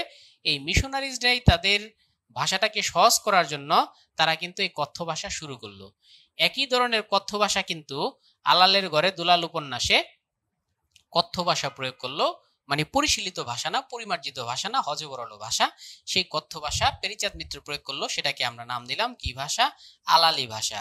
আবার অনুরূপভাবে এখানে কালীপ্রসন্ন সিংহকে আমরা দেখতে পাই হুতুম পেঁচার নকশায়। কালীপ্রসন্ন সিংহ যে ভাষা করলেন সেই ভাষার নাম কি? হুতুমি ভাষা। তাহলে তোমাকে বলতে হবে এই আলালি ভাষা আর হুতুমি ভাষা এগুলা এক হচ্ছে পরিশীলিত ভাষা, দুই হচ্ছে কথ্য ভুলে ভরা ভাষা। বলো কোনটা, এক না দুই? আলালি ভাষা, হুতুমি ভাষা, হ্যাঁ কথ্য ভাষা, মানুষের মুখের ভাষা, খুব সহজবোধ্য ভাষা কিন্তু ভুলে ভরা ভাষা। গুড, এটা একটু মাথায় রাখবে। এমনকি মিশনারিজদের যতগুলো ভাষা ছিল সবই কথ্য ছিল, সহজ সরল ছিল, যাতে মানুষকে সহজে বোঝানো যায় খ্রিস্টানিটি শ্রেষ্ঠ, সেগুলো ভুলে ভরা ভাষা ছিল। তাহলে দেখো হুতুমি ভাষা কার রচনা? কালীপ্রসন্ন সিংহ। কারণ হুতুম পেঁচার নকশা যে গ্রন্থটা কালীপ্রসন্ন লিখেছেন সেটার মধ্যে তিনি নিজের নামও লিখেন নাই, তিনি এখানে লিখেছেন হুতুম পেঁচা, লেখক হুতুম পেঁচা। তাহলে হুতুমি গদ্যের লেখক কে? কালীপ্রসন্ন সিংহ। হুতুমি পেঁচার নকশা কোন জাতীয় রচনা? এটা একটি রম্য রচনা, কারণ হাস্যরসাত্মক কাহিনী আছে। আলালি ভাষা, হুতুমি ভাষা এগুলো কোন ধরনের ভাষা? চলিত ভাষা। আর আমরা তো জানি সাহিত্যের ভাষা আগে ছিল কি? আগে ছিল সাহিত্যের ভাষা সাধু, এবং সাধু ভাষার একটা বৈশিষ্ট্য হচ্ছে, সাধু ভাষা হচ্ছে লিখিত ভাষা। সাধু ভাষার বৈশিষ্ট্য এটি হচ্ছে লিখিত ভাষা, আর চলিত ভাষার বৈশিষ্ট্য এটি হচ্ছে কথ্য ভাষা। তাহলে আমরা মোটামুটি বুঝে গেলাম চলিত সমান সমান কথ্য, আর সাধু সমান সমান কি? লিখিত। চলিত ভাষা হচ্ছে কি ভাষা? কথ্য ভাষা। কি একটা অবস্থা! চলিত ভাষা হচ্ছে কথ্য ভাষা, আর সাধু ভাষা হচ্ছে লিখিত ভাষা। ওকে, এখন দেখো বাংলা ভাষার প্রথম ঔপন্যাসিক কি সেটা আমরা জানি, পেরিচাঁদ মিত্র, আলালের ঘরে দুলাল, 1858 সাল। বাংলা সাহিত্যের প্রথম মহিলা ঔপন্যাসিক কে? সব বিগত সালের প্রশ্ন, স্বর্ণকুমারী দেবী। তারপর হচ্ছে বাংলা ধারার উপন্যাস ধারার প্রতিষ্ঠাতা পুরুষকে? কারণ আলালের ঘরে দুলাল, পেরিচাঁদ মিত্র। আলালের ঘরে দুলালের আগে যারা লিখেছেন, ভবানীচরণ লিখেছেন নববাবু বিলাস, বিবি বিলাস, কলিকাতা কমলালয়, হেনাকেত্রিন মুলেস লিখেছেন ফুলমণি ও করুণার বিবরণ। ওই সবগুলা কি ছিল, উপন্যাস নাকি উপন্যাসের চেষ্টা? আমি একটু দেখতে চাই। ভবানীচরণের সবগুলো উপন্যাস, রামমোহনের সাথে ভবানীচরণের দ্বন্দ্ব ছিল, ভবানীচরণের সবগুলো উপন্যাস কি ছিল? চেষ্টা। আর ফুলমণি ও করুণার বিবরণ, হেনাকেত্রিন মুলেস চেষ্টা। আমি একাধিকবার বলি একই কথা, এই একাধিকবার বলা একটু শুনতে চাই। এক, তোমরা বিরক্ত হও না, তোমাদের মনে রাখতে সুবিধা হয়। এক, বিরক্ত, দুই হচ্ছে মনে রাখতে সুবিধা। আচ্ছা, যেহেতু তোমরা দুইয়ের পক্ষে তাহলে আমি আমার স্টাইলটাকে ছাড়ছি না। ওকে, দেখো বাংলা সাহিত্যে উপন্যাস রচনার প্রথম প্রয়াস, তাহলে আমরা পাইলাম কলিকাতা কমলালয়, এটা ভবানীচরণ বন্দ্যোপাধ্যায় লিখেছেন। কিভাবে নারীতে আসক্তি হয়ে গেল, এই যে। তাহলে আমরা সাহিত্যের রূপের মধ্যে উপন্যাসের রূপ দেখলাম, এখন আমরা কি দেখবো? নাটকের রূপ। নাটকের এই একটা ধারা কিন্তু প্রহসন। তাহলে প্রহসন আর নাটকের মধ্যে কি কোনো পার্থক্য আছে? আছে। একটা নাটক একটু সিরিয়াস হয় আর প্রহসন একটু ব্যঙ্গ হয়। তাহলে হাস্যরস কোনটায় বেশি থাকবে তোমরাই বলো তো? এক, নাটকে হাস্যরস বেশি থাকবে, দুই, প্রহসনে হাস্যরস বেশি থাকবে। বলো। কারেক্ট অ্যান্সার, প্রহসনে হাস্যরস বেশি থাকবে। তাহলে প্রহসনকে আমরা বলবো কোন জাতীয় রচনা? প্রহসন হচ্ছে রম্য রচনা। প্রহসন কোন জাতীয় রচনা? রম্য রচনা। Correct answer. Okay, thank you. তাহলে আমরা সেটা বুঝে গেলাম। এখন এই নাটকটাকে আমরা দুই ভাগে ভাগ করব আগের মতো। তাহলে একটা দিবে হচ্ছে নাটক, আর একটা হচ্ছে নাটকের চেষ্টা। তাহলে এই লাল দাগের উপরে যেগুলো আছে এগুলাকে আমরা ডাইরেক্ট চেষ্টা বলছি না আমি। দেখো বাংলা সাহিত্যে দুইটা প্রথম নাটক, নীলদর্পণকেও প্রথম নাটক বলা হয়, আবার ভদ্রার্জুনকেও বলা হয় প্রথম নাটক। তাহলে নাটক প্রথম কয়টা হয়ে গেল? দুইটা হয়ে গেল না? এখন তাহলে এটা সমাধান কি? এটা সমাধান হচ্ছে, যদি অপশনে ভদ্রার্জুন থাকে তাহলে হবে প্রথম নাটক ভদ্রার্জুন, আর যদি অপশনে ভদ্রার্জুন না থাকে তাহলে প্রথম নাটক হবে নীলদর্পণ। তাহলে আমি তোমাদের অপশন হচ্ছে প্রথম 6টা, এখান থেকে শুরু করে এই পর্যন্ত অপশন। তোমরা বলো বাংলা সাহিত্যের প্রথম নাটক কোনটি? একটা লেটার লিখলেই চলবে। বাংলা সাহিত্যের প্রথম নাটক কোনটি? হ্যাঁ, গুড, ভদ্রার্জুন হয়ে গেছে। এবার ধরো অপশনে ভদ্রার্জুন নাই, তাহলে অপশনে যদি ভদ্রার্জুন না থাকে তাহলে আমি অপশন শুরু করব কোথা থেকে? অপশন শুরু করব, এখান থেকে অপশন শুরু করব এই নীলদর্পণ পর্যন্ত। এখন বলো বাংলা সাহিত্যের প্রথম নাটক, তখন কিন্তু আবার নীলদর্পণ। তাহলে কীর্তিবিলাস তখন আর হিসাবে আসবে না, কুলিনকুল সর্বস্ব আর হিসাবেই থাকবে না, নবনাটকও তখন হিসাবে থাকবে না, একদম ডাইরেক্ট আমরা কোথায় চলে আসবো, নীলদর্পণে চলে আসবে, প্রথম নাটক আমাদের হয়ে গেছে। তাহলে এখন আমরা লেখকদের নামগুলো একটু লিখে নেই। এই বেটার নাম হচ্ছে তারাচরণ, যেহেতু একটু ডিস্টার্ব আছে তাই আমরা সংক্ষিপ্ত নাম লিখবো তারাচরণ। এই বেটার নাম হচ্ছে যোগেশ, যোগেশ চন্দ্র গুপ্ত, তাই সংক্ষেপে আমি যোগেশ লিখে দিচ্ছি। কুলিনকুল সর্বস্ব আমরা জানি রাম নারায়ণ তর্করত্ন হচ্ছে এটার লেখক কুলিনকুল সর্বস্ব। তাহলে নবনাটকের লেখককে, নবনাটকের লেখক কিন্তু দীনবন্ধু মিত্র। তাহলে দীনবন্ধু মিত্রের এই নাটকটাও কি ছিল না, সার্থক ছিল না? তাহলে আমরা কিন্তু সারা জীবন পড়েছি দীনবন্ধু মিত্রের প্রথম নাটক কি, নীলদর্পণ। তাহলে নবনাটকে কিন্তু দীনবন্ধু মিত্র লেখার চেষ্টা করেছিলেন, কিন্তু ওটা সার্থক ছিল না, তাই ওটা খুব বেশি আলোচিত হয় না। তাহলে এখন দেখো নাটকের মধ্যে কি মদের প্রসঙ্গ আছে? আছে। কোথায় কোথায় আছে মদের প্রসঙ্গ? আমি আরেকটা কথা আবার বলে দিই, মিশনারিজদের বৈশিষ্ট্য ছিল তারা সবকিছু চেয়েছিল ধর্ম প্রচার করতে, আর বাঙালি যারা লেখক ছিল তারা যে লেখাগুলা শুরুর দিকে লিখেছেন তাদের লেখার মধ্যে সবচেয়ে বেশি ছিল কি, মদ আর নারীর সমালোচনা, কলকাতার বাবুদের সমালোচনা। আর মিশনারিজদের টার্গেট ছিল হচ্ছে ধর্মটাকে কি করা, প্রচার করা। দুই ক্যাটাগরির সাহিত্য, বিষয়বস্তু বুঝতে সুবিধা হবে। দেখি আমরা মদ আর ধর্ম আছে কিনা যাতে আমরা বুঝতে পারি। একে কি বলে সভ্যতার মধ্যে কি আছে, মদ আছে, তাহলে এই মদের বোতল দিলাম। আর একে কি বলে সভ্যতা, সুরা আর সাকি আছে, সুতরাং এখানে সাকিও দিলাম। এরপর দেখো এই যে তুমি বিয়ে পাগলা বুড়ো বলছো, এটার মধ্যে সেই বুড়াটাকে, এই বুড়া ছিল নারীর পাগল, তাহলে এখানে ওই সমাজে অবশ্যই এটা ইয়াংদের না, এটা এক বুড়ার সমালোচনা, নারী পাগল, তাহলে এটা দিলাম আমরা। এরপর তুমি সধবার একাদশী যে প্রহসনটা পড়ছো, এই প্রহসনের মধ্যে যে নায়ক থাকে নিমচাঁদ, সধবার একাদশী এটা দীনবন্ধু মিত্রের একটা নাটক। এই যে নিমচাঁদ থাকে, এই নিমচাঁদ কিন্তু মদে আসক্ত। এই নিমচাঁদ স্ত্রীকে ফেলে রেখে সে অন্য নারীর সাথে সারা রাত্রি যাপন করে, তাহলে এই নিমচাঁদ কিন্তু এই নারীতেও আসক্ত। তাহলে এখানে বলছে নিমচাঁদের স্ত্রী আছে, তবে নিমচাঁদ স্ত্রী থাকা, যে স্ত্রী নিমচাঁদের যে স্ত্রী, আর তার কপালটা খুব খারাপ। কেন খারাপ? সে নিমচাঁদের মতো স্বামী পেয়েছে। জেনারেলি স্বামী মারা গেলে বিধবারা একাদশীতে ফাস্টিং করে, রোজা রাখে, কিন্তু বলছে যার স্বামী নিমচাঁদের মতো তার কি করা উচিত, সে স্বামী থাকতেও একাদশী পালন করা উচিত বা ফাস্টিং করা উচিত। আশা করি বিষয়টা কি বোঝা গেছে আমি কি বলতে চাচ্ছি, কেন এটার নাম সধবার একাদশী হইল, বিধবার একাদশী না হইয়া। বোঝা গেছে নি কথাটা? গুড, তাহলে তো বুঝাই গেছে। তাহলে এবার ক্রিস্টাল ক্লিয়ার। এবার তাহলে সবাই বলো তো, এই সধবার একাদশী যে প্রহসনটা আছে, কারণ এটা হাস্যরসাত্মক একটি রচনা, এই প্রহসনটার মধ্যে যে নায়ক থাকে সেই নায়কের নামটা আমি একটু জানতে চাই। কারেক্ট অ্যান্সার, এই নায়কের নাম হচ্ছে কি, নিমচাঁদ। হয়ে গেছে। তাহলে অসাধারণ একটা, এটা কিন্তু কার, দীনবন্ধুর। এখন লেখকের নামগুলো এখানে আমি সংক্ষেপে লিখে দিই। তাহলে এখানে আমি সংক্ষেপে লিখলাম দীনবন্ধু। আর বিয়ে পাগলা বুড়ো, এটাও কার, দীনবন্ধুর। আর একে কি বলে সভ্যতা, বুড়ো শালিকের গাড়ির, এই দুইটা যে মাইকেলের, এটা আমার না লিখলো সবাই জানবে। তাহলে দেখো এই প্রহসনের মধ্যে কিন্তু ব্যাপকভাবে কি এসেছে, ব্যাপকভাবে মদ আর নারী এসেছে। এখন আমরা একটু দেখি নাটকে এসেছে কিনা। হ্যাঁ, নাটকে এসেছে, তবে সেটা দীনবন্ধুর নাটকে এসেছে মদ আর নারী, নাটকে একটু কম এসেছে। নাটকে, এই নবনাটকে এসেছে মদ এবং নারী, আর বাকিগুলা কিন্তু মদ আর নারী অতটা নাই। তাহলে এখান প্রশ্ন হচ্ছে, প্রথম নাটক ভদ্রার্জুন, প্রথম ট্রাজেডি নাটক কীর্তিবিলাস। এখন তোমরা প্রশ্ন করতে পারো ট্রাজেডি নাটক কীর্তিবিলাস, তাহলে ভাইয়া এগুলো কি সরাসরি নাটকের নাটক নাকি? না, আসলে এগুলো নাটক না, এগুলো হচ্ছে তোমার নাটকের চেষ্টা। কিন্তু তুমি দেখবা যখন প্রথম ট্রাজেডি যদি বলা হয় বাংলা সাহিত্যে, প্রথম ট্রাজেডি নাটক কিন্তু কৃষ্ণকুমারী। তাহলে আমি দুইটা ট্রাজেডি কেন পাইলাম? তখন তুমি দেখবা কীর্তিবিলাস যদি অপশনে থাকে তাহলে কৃষ্ণকুমারী অপশনে থাকবে না। যখন কৃষ্ণকুমারী অপশনে থাকে না তখন প্রথম ট্রাজেডি নাটক কীর্তিবিলাস। তাহলে কীর্তিবিলাসে এমন কি ট্রাজেডি ঘটেছে সেটা আমাদের জানতে হবে। আমরা কীর্তিবিলাসের মধ্যে দেখতে পাই কীর্তিবিলাস থাকে একজন পুরুষের নাম। তাহলে কীর্তিবিলাসের একটা সৎ মা থাকে, সেই ছোটবেলা থেকে সেই সৎ মায়ের অত্যাচারে কি অতিষ্ঠ, তারপর সে এক সময় বিবাহ করে, তার বাবা তাকে একটু সাইডে সরিয়ে দিয়ে বিবাহ দেয়। বিবাহের পরও সৎ মায়ের অত্যাচার আর অভিযোগে সে নিষ্কৃতি পায় না।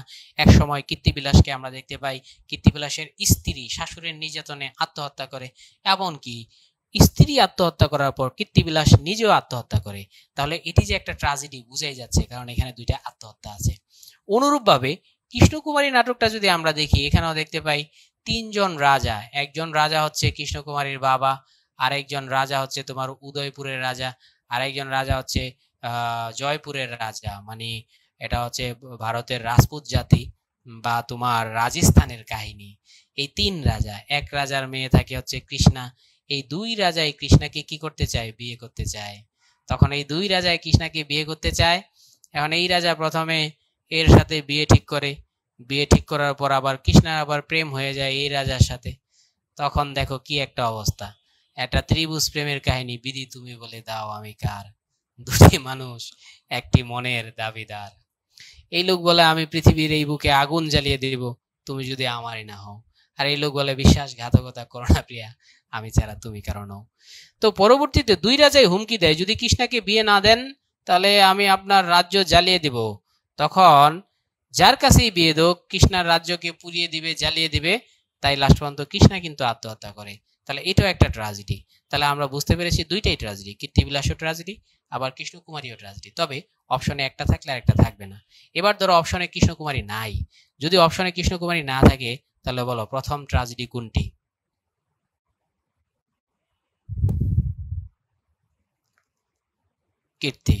কীর্তিবিলাস। আচ্ছা, একজনে প্রশ্ন করেছে, তা তোমাদের অ্যান্সার ঠিক হয়েছে। একজনের প্রশ্ন করেছে ভাইয়া যে নীলদর্পণ যদি 1860 সালে হয় আর শর্মিষ্ঠা যদি 1859 সালে হয় তাহলে প্রথম নাটক নীলদর্পণ কেমনে? এটা একটা দারুণ প্রশ্ন, আমার ভালো লেগেছে। দেখো, নীলদর্পণ কিন্তু রচনা হয়েছে 1858 সালে। কারণ 1858 সালের পর 1858 সাল 1859 সাল এই 2 বছর এটা শুধু মঞ্চস্থ করা হয়েছে, থিয়েটার করা হয়েছে, এই দুইটা কিন্তু প্রকাশ করা হয়নি। পরে দীনবন্ধু যখন ঢাকায় যখন প্রেস প্রতিষ্ঠা হলো, দীনবন্ধু তো তখন ঢাকায় চাকরি করতেন, ঢাকায় বলতে কি তিনি মেহেরপুরে চাকরি করতেন। দীনবন্ধু মিত্র নীলদর্পণ লেখার সময় আমি দীনবন্ধুর নামটা পাশে লিখে রাখি যাতে আমাদের ব্যাপারটা সহজ হয়। দীনবন্ধু যখন মেহেরপুরে চাকরি করতেন নীলদর্পণের কাহিনী লিখেছেন 1858 সালে। পরে তিনি এটা শুধু মঞ্চস্থ করেছেন, কারণ ঢাকায় তখন প্রেস নাই। পরে 1860 সালে যখন ঢাকায় প্রথম প্রেস প্রতিষ্ঠা হইলো, তখন এই ঢাকায় থেকেই কিন্তু প্রথম প্রকাশিত নাটকের নামই হচ্ছে নীলদর্পণ। তাহলে এটা লেখা হয়েছে 1858, মঞ্চস্থ হয়েছে বহুবার। একবার মঞ্চ নাটকটা বিদ্যাসাগর দেখতে গেছিল, বিদ্যাসাগর দেখতে গিয়া জুতা পর্যন্ত মারছে, এই ঘটনা তোমরা জানো। তাহলে লেখা হয়েছে আগে, আর ওই দীনবন্ধুর নীলদর্পণকে চ্যালেঞ্জ করে, যেহেতু ওইটা হালকা ব্যর্থ ছিল, বিদ্যাসাগর ওটা দেখে জুতাও ছুঁড়ে মেরেছেন, ওটাকে চ্যালেঞ্জ করে প্রথম সার্থক নাটক লিখেছেন মাইকেল। প্রথম সার্থক নাটক লিখেছেন মাইকেল শর্মিষ্ঠা, উনি লিখেই সেটাকে প্রকাশ করে ফেলেছেন। তাহলে এবার যে এই প্রশ্নটা করেছিলে সে কি তার সমাধান পেয়েছো কিনা একটু বলো তো। Yes, no, very good. আমি যার প্রশ্ন ছিল তাকে একটু বলি, সে কি প্রশ্নটা পেয়ে উত্তরটা পেয়েছো? কিভাবে আগে পরে হইলো? কি কোনো অ্যান্সার নাই কেন? আচ্ছা যাক, বাকি সবাই বুঝতে পারলে হয়েছে। মনে হয় যে প্রশ্ন করেছে সে প্রশ্ন করে বিদায় হয়ে গেছে। ও আসো না, সৌগাত, সুন্দর নাম, ঠিক আছে, থ্যাংক ইউ। তাহলে এই হচ্ছে মূল ঘটনা। তাহলে এখানে দেখো অনেকগুলো ম্যাটার আছে। তাহলে প্রথম নাটক ভদ্রার্জুন, ভদ্রার্জুন না থাকলে নীলদর্পণ। আবার প্রথম ট্রাজেডি নাটক কীর্তিবিলাস, কীর্তিবিলাস না থাকলে প্রথম ট্রাজেডি নাটক মাইকেলের কৃষ্ণকুমারী, ঠিক আছে। এরপর আসছো প্রথম সামাজিক নাটক কুলীন কুল সর্বস্ব। এখন এই কুলীন কুল সর্বস্বকে যদি আমি ব্যাখ্যা করতে যাই, আমাকে একটা পেজ নিতে হবে। এটি কেন প্রথম সামাজিক নাটক, প্রথম মৌলিক নাটক? তাহলে দুইটাই। তাহলে প্রথম সামাজিকও বলবো কুলীন কুল সর্বস্ব, প্লাস হচ্ছে প্রথম মৌলিকও কিন্তু কুলীন কুল সর্বস্ব। প্রথম মৌলিক প্রথম সামাজিক দুইটাই। তাহলে কুলীন কুল সর্বস্বের মধ্যে এমন কি আছে যে এটা সমাজকে প্রতিনিধিত্ব করে, আবার এটা কেন মৌলিক নাটক কুলীন কুল সর্বস্ব? আচ্ছা আমরা একটু দেখি। হ্যাঁ, একজন কুলীন ব্রাহ্মণ শতাধিক নারী বিবাহ করতে বাধ্য। তাহলে বল্লাল সেন ব্রাহ্মণদের সার্টিফিকেট দিত, সে শতাধিক নারী বিবাহ করত, সে প্রথম নারীর কাছে যাইতো, যদি নারীর বাবা কিছু টাকা দিত তাহলে সে এক রাত থাকতো, যদি 200 টাকা দিত কথার কথা, 200 টাকা দিলে সে 2 রাত থাকতো, দ্বিতীয় স্ত্রীর কাছে যাইতো, তৃতীয় স্ত্রীর কাছে যাইতো, এইভাবে সারা বছর সে বউ ভিজিট করতে থাকতো। আর যে বউয়ের কাছে যাইতো, যদি মনে করো মিতা তার 4 নাম্বার বউ, মিতার বাবা তাকে টাকা 100 দিয়েছে তাহলে সে এক রাত থাকবে, মিতার বাবা তাকে টাকা 200 দিয়েছে তাহলে সে 2 রাত মিতার সাথে থাকবে, নাইলে থাকবে না। 5 নাম্বার ধরো সীতা তার স্ত্রী, সীতার বাবা কোনো টাকা দেয় নাই তাহলে সে সীতার বাড়িতে থাকবেই না, এমন অবস্থা ছিল কুলিনকুল সর্বস্ব। তাহলে এই নাটকটা একটা সামাজিক সমস্যা হয়ে দাঁড়ায়, কারণ এই একজন কুলীন ব্রাহ্মণ মারা গেলে 100 নারী বিধবা হয়ে যায়। নারী জানতো না তার স্বামী কখন মারা গেছে। নারী বিধবা হয়ে যেত, তার কোনো সন্তান থাকতো না, কারণ স্বামীর সাথে তার মিলনেরই সুযোগ হয় নাই, সন্তানই থাকতো না। আবার কেউ মাইন্ডে অন্য চোখে দেখবে না আশা করি, মিলনের কিন্তু সময় আছে, সময় আর স্বামীর সাথে টাইমিং মিলে নাই, তো সন্তানই থাকতো না। তাহলে কি এক করুণ জীবন, স্বামী মারা গেছে, সন্তান নেই, তাকে কে লালন পালন করবে, একটা ভিখারির জীবন হইতো। সেই ভিখারির জীবন নিয়ে যে রচনা, সেই রচনার নামে হচ্ছে কুলিনকুল সর্বস্ব।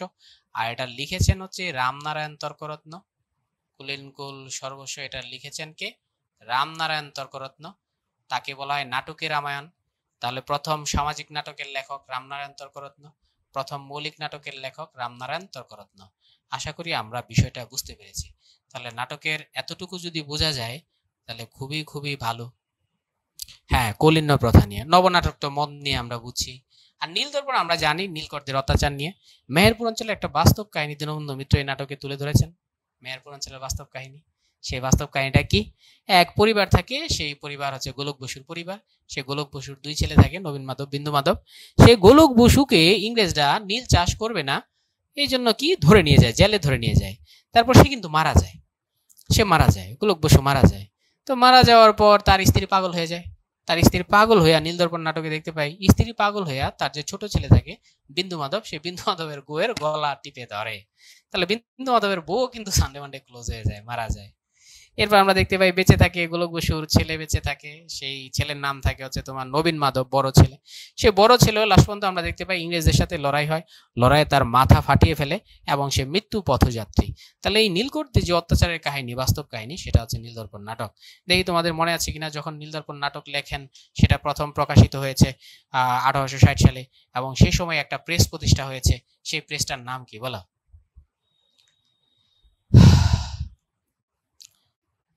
ঢাকায় প্রথম প্রেস বাংলা প্রেস, সেই প্রেসের নাম হচ্ছে বাংলা প্রেস। ঢাকা প্রেস হবে না, সেটার নাম হবে কি বাংলা প্রেস। সেই বাংলা প্রেসে এটা হয়। তাহলে শর্মিষ্ঠা হচ্ছে প্রথম সার্থক নাটক। এখন আমরা পদ্মাবতী আর শর্মিষ্ঠার কাহিনী কি জানার দরকার আছে? আর কি এগুলার কাহিনী জানার দরকার আছে? তাহলে আমরা নাটক থেকে অন্য জায়গায় চলে যাব। আর তোমরা যদি আগে থেকে জেনে থাকো তাহলে আলোচনা নিষ্প্রয়োজন। শর্মিষ্ঠার পদ্মাবতীতে কি আছে? শর্মিষ্ঠা সার্থক নাটক, পদ্মাবতী প্রথম সার্থক কমেডি, সার্থক কমেডি। এগুলার কি কাহিনীর ভিতরে ঢোকার কোনো প্রয়োজন আছে? প্রথম সার্থক কমেডি। ওকে, তাহলে আমরা মনে করি এখানে আর ঢোকার প্রয়োজন নাই। এরপর তোমরা একে কি বলে সভ্যতার কাহিনী তোমরা সবাই জানো। একে কি বলে সভ্যতার মধ্যে যে কালীচরণ থাকে, সেই কালীচরণ কি খায়? মদ খায়। তাহলে কালীচরণ হচ্ছে পরনারীর প্রতি আসক্ত থাকে, ইত্যাদি ইত্যাদি, গরু খায়, ইত্যাদি ইত্যাদি হচ্ছে একে কি বলে সভ্যতা। বুড়ো শালিকের ঘাড়ের মধ্যে আমরা দেখতে পাই ভক্তপ্রসাদ থাকে, সেই ভক্তপ্রসাদের নারী আসক্তি থাকে। সেই ভক্তপ্রসাদ তোমার ওই এক মুসলমান নারীর প্রেমে পড়ে যায়, সে মুসলমান ইব্রাহিম থাকে। সেই ইব্রাহিমের স্ত্রী থাকে ফাতেমা, সে ফাতেমার প্রেমে পড়ে যায়। পরে ফাতেমার সাথে সেই ইটিস পিটিস করতে চায়। ফাতেমা হচ্ছে তার প্রজা থাকে, আর ভক্তপ্রসাদ জমিদার থাকে। তারপর সেই ইটিস পিটিস করতে গিয়ে ফাতেমার স্বামীর হাতে কট খায়। কট খাইলে পরে স্থানীয় মানুষ তাকে ইচ্ছা মতো কি পিটায়। তাহলে বুড়ো শালিকের গারো। এই বিয়ে পাগলা বুড়োতেও আমরা দেখতে পাই, এই বিয়ে পাগলা বুড়ো বয়সে বিয়ে করতে চায়, তোর মেয়েরও বয়স হয়ে যায় বিয়ের। তখন মেয়ে কি করে, বন্ধু বান্ধব নিয়ে একটা ফাঁদ পাতে। ফাঁদ পাতার পর একটা ছেলের সাথে বিয়ে পাগলা বুড়োকে বিয়ে দেয়, কিন্তু সে বুঝে নাই ছেলে। যখন বাসর রাইতে যায়, গিয়া দেখে এটা একটা ছেলে। এরপর সে কানে ধরে যে আমি আর জীবনে আর বিয়ে করুম না। আর সত্যবার একাদশী আমরা নিমচাঁদের ঘটনা ইতিমধ্যে পড়েছি। তাহলে আমরা দেখে ফেলেছি যে প্রথম দিকের নাটকগুলো কোন ধরনের নাটক, প্রথম দিকের প্রহসনগুলা কোন ধরনের প্রহসন। আর নাটকগুলা যখন আমরা মঞ্চস্থ করি, সেই মঞ্চস্থ গুলাকে আমরা বলি কি রঙ্গমঞ্চ। প্রথম যে রঙ্গমঞ্চ কলকাতায়, সেটা হচ্ছে প্লে হাউস। সেই প্লে হাউসে ল্যাবেদেফে নামে একজন ইংরেজ ছিলেন। সেই ল্যাবেদেফে ইংরেজ হচ্ছে সর্বপ্রথম ডিসগাইজ নাটকটি অনুবাদ করেন। ডিসগাইজ শব্দ অর্থ ছদ্মবেশ। এই নাটকটি তিনি অনুবাদ করেন, এবং অনুবাদ করে প্লে হাউসে এটা তিনি কি করেন, কলকাতার সেই প্লে হাউসে 1753 সালে এটাকে তিনি থিয়েটার করেন বা মঞ্চস্থ করেন। তাহলে আমাদের সব শেষ। তাহলে এবার তোমাদের কাছে সবিনয়ে জানতে চাই, প্রহসন আসলে কি? প্রহসন কি উপন্যাস, ছোট গল্প নাকি নাটক? প্রহসন কি উপন্যাস, ছোট গল্প নাকি নাটক? প্রহসন এক ধরনের নাটক, তবে প্রহসন এক ধরনের ব্যঙ্গ নাটক, প্রহসন এক ধরনের রম্য নাটক। তাহলে প্রহসনের সূচনাও কিন্তু আমরা দেখে ফেলেছি, ঠিক না? গুড। তাহলে প্রহসনের সূচনা যে আমরা দেখে ফেলি, এই যে দেখো কুলিনকুল নাটক, কুলিনকুল সর্বস্ব, এই নাটকটি কে লিখেছেন? রামনারায়ণ তর্করত্ন। এটি প্রথম সামাজিক নাটক, এটি প্রথম মৌলিক নাটক। কলকাতায় প্রথম রঙ্গমঞ্চ, বিগত সালের প্রশ্ন 1753 সাল। ট্রাজেডি, কমেডি আর ফার্স, ফার্স শব্দের অর্থ হচ্ছে প্রহসন। মূল পার্থক্য কোথায়? মূল পার্থক্য হচ্ছে জীবন অনুভূতির অত্যন্ত গভীরতায়। ট্রাজেডি মানে তো আমরা জানি, যেমন কৃষ্ণকুমারী একটা ট্রাজেডি, কীর্তিবিলাস একটা ট্রাজেডি। কীর্তিবিলাসে কীর্তিবিলাস মারা যায়, কৃষ্ণকুমারীতে কৃষ্ণা মারা যায়, তাহলে এগুলো একটা ট্রাজেডি। কমেডি আমরা পড়েছি পদ্মাবতী, পদ্মাবতীতে 3 নারী লড়াই করে, কে বেশি সুন্দর। অনেকটা হচ্ছে হেলেনের কাহিনী, অনেকটা হচ্ছে ট্রয়নগরের কাহিনী, প্যারিসের কাহিনী, অনেকটা হচ্ছে ওই কমেডি অফ এরর্স না তো, অ্যাপল অফ ডিসকর্ড, অর্থাৎ অ্যাপল নিয়ে যখন 3 দেবী যুদ্ধ শুরু করে দিয়েছিল, কে বেশি সুন্দরী দেবী, সুন্দরী দেবীকে প্যারিস অ্যাপল দেবে, সেই অ্যাপল অফ ডিসকর্ড অবলম্বনেই কিন্তু মাইকেলের পদ্মাবতী নাটক। ঠিক আছে, নাটকে কি করা হয়? থিয়েটার করা হয়, দৃশ্য আকারে দেখানো হয়। সুতরাং নাটক হচ্ছে কি? নাটক হচ্ছে একটা দৃশ্যকাব্য। আর প্রহসনের মধ্যে কি থাকে? প্রহসনের মধ্যে ব্যঙ্গ থাকে, এবং প্রহসনের মধ্যে কি তুলে ধরা হয়? সমাজের ত্রুটি প্রহসনে তুলে ধরা হয়। এই হচ্ছে বিগত সালের প্রশ্ন। এখন নাটক ও প্রহসনের মধ্যে পার্থক্য কি? প্রহসন একটা দৃশ্যকাব্য, নাটকও একটা দৃশ্যকাব্য, তবে প্রহসনের মধ্যে ব্যঙ্গ থাকে না, নাটকের মধ্যে ব্যঙ্গ থাকে না, আর প্রহসনের মধ্যে ব্যঙ্গ থাকে। ঠিক আছে, দেখো বাংলা নাটকে প্রথম মঞ্চায়ন, প্রথম রচনা, প্রথম অনুবাদে কোন বিদেশির নাম প্রথম আসে? দ্য ডিসগাইসের অনুবাদ তিনি করেছেন, সেটা হচ্ছে লেবেডেভ, হেরাসিম লেবেডেভ ডিসগাইস নাটক অনুবাদ করেছেন। দ্য ডিসগাইস নাটকটি কে অনুবাদ করেছেন? হেরাসিম লেবেডেভ। বাংলা ভাষায় প্রথম নাটক কোনটি? এই যে দেখো বদ্রার্জুন, এটার অপশনে বদ্রার্জুন ছিল, বদ্রার্জুন না থাকলে অ্যান্সার হবে, বদ্রার্জুন না থাকলে অ্যান্সার হবে নীলদর্পণ। আচ্ছা, প্রথম বিয়োগান্ত নাটক কীর্তিবিলাস। কীর্তিবিলাস কার অত্যাচারে? সৎ মায়ের অত্যাচারে কীর্তিবিলাসের স্ত্রী আত্মহত্যা করে, পরবর্তীতে কীর্তিবিলাস আত্মহত্যা করে যোগেশচন্দ্র এই নাটকটা লিখেছেন। দীনবন্ধু মিত্রের প্রহসন কোনটি? বিয়ে পাগলা বুড়ো। সে বুড়ো বয়সে বিয়ে করতে চায়, পরে তার মেয়ে কি করে? এক ছেলের সাথে তাকে বিয়ে দেয়, ছেলেকে মেয়ে সাজিয়ে বিয়ে দেয়, পরে বাসা করে ছেলে দেখে সে গিয়ে লজ্জিত হয়।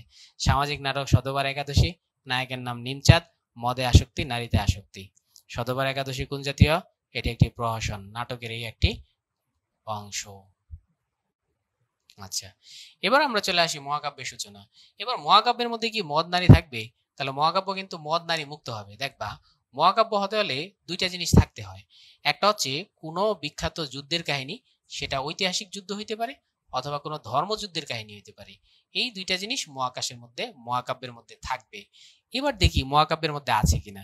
এই যে মেঘনাদ বধে আছে কিসের যুদ্ধ? রামের যুদ্ধ আর রাবণের যুদ্ধ। তাহলে এটার মধ্যে আছে হচ্ছে ধর্মীয় যুদ্ধ, ঠিক না? তাহলে এটার মধ্যে আছে হচ্ছে তোমার ধর্মযুদ্ধ। বৃত্তং সংহার, বৃত্ত একজন অসুর থাকে, যে অসুর কি করে?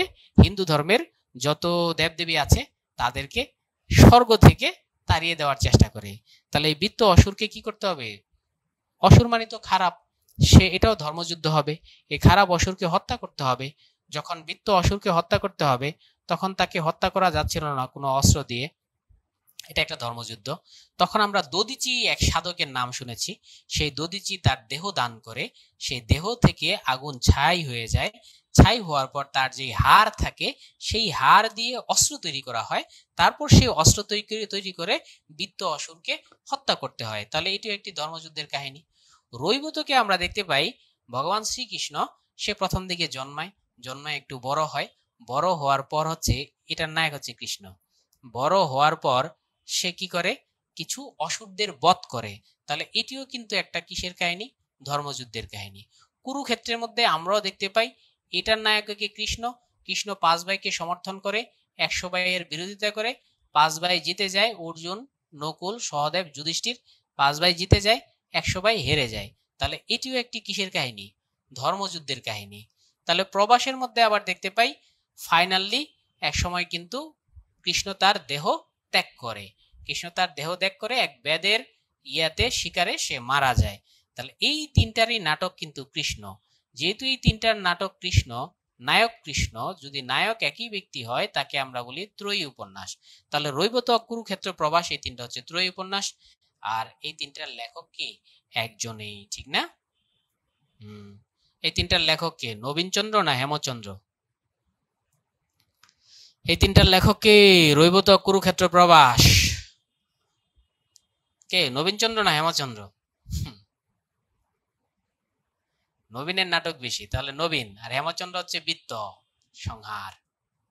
ওকে, তাহলে আমরা দেখলাম। এবার আসো তুমি মহাশ্মশান। মহাশ্মশানে কিন্তু 1761 সালের পানিপথের যুদ্ধ, তাহলে এখানে কিন্তু আমরা পাচ্ছি ঐতিহাসিক যুদ্ধ, ঠিক না? আর স্পেন বিজয়ের যে নাটকটা মহাকাব্যটা আছে, স্পেন বিজয়ের কাব্যটা হচ্ছে আমরা জানি কিভাবে তারিক বিন জিয়াদ, এই তারিক বিন জিয়াদ অর্থাৎ তারিক সেনাপতি তারিক, উমাইয়া খেলাফতের সেনাপতি, আর উমাইয়া খলিফা ছিল আল ওয়ালিদ, সেই আল ওয়ালিদের সেনাপতি তারিক কিভাবে মুসলমান হয়ে স্পেন বিজয় করেছে সেই কাহিনী নিয়ে রচিত হচ্ছে স্পেন বিজয়ের কাহিনী। তাহলে আমরা এতটুকু বুঝলাম, মহাকাব্যের বৈশিষ্ট্য হচ্ছে অনেক বেশি দীর্ঘ হবে। মহাকাব্যের মধ্যে দুই ধরনের যুদ্ধ থাকবে, হয় সেটা ঐতিহাসিক যুদ্ধ থাকবে, না হয় সেটা ধর্ম যুদ্ধ থাকবে। তাহলে প্রথম মহাকবি মাইকেল মধুসূদন দত্ত, আমরা সেটা জানি, মেঘনাদ বধ। দ্বিতীয় যে মহাকাব্যটাকে আমরা দেখতে পাই সেটা হচ্ছে বিধ্বংস সংহার হেমচন্দ্র। এরপর আমরা কয়েকটা মহাকাব্য দেখতে পাই, রৈবক্ষেত্র, রৈবতক, কুরুক্ষেত্র এবং প্রবাস, এসবগুলোর নায়ক কৃষ্ণ, তাই এগুলো হচ্ছে ত্রয়ী। এরপর মহাশ্মশানকার, সবাই বলো মহাশ্মশানকার। মহাশ্মশান সবাই আমরা জানি বোধহয়, না? মহাশ্মশান কায়কোবাদ না মীর মোশাররফ? মহাশ্মশানকার কায়কোবাদ না মীর মোশাররফ? কারেক্ট অ্যান্সার পাওয়া যাচ্ছে, মহাশ্মশান হচ্ছে কায়কোবাদ, ঠিক আছে। আর স্পেন বিজয়ের কাহিনীটা আমি একটু সংক্ষেপে, তোমরা বোধহয় স্পেন বিজয়ের কাহিনীটা বোধহয় জানো, তারপর আমি একটু দেখিয়ে দেই, তাহলে আমরা স্পেন বিজয়টাকে একটু ভালো এটা গুরুত্ব বুঝতে পারবো।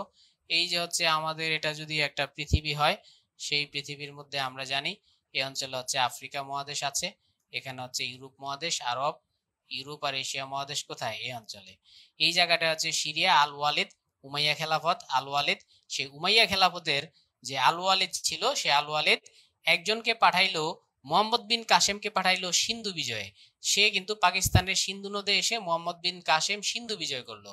আর তারিককে পাঠাইলো এই হয়ে সিনাই উপত্যকা হয়ে পুরা তারিক উত্তর আফ্রিকা সব জয় করলো।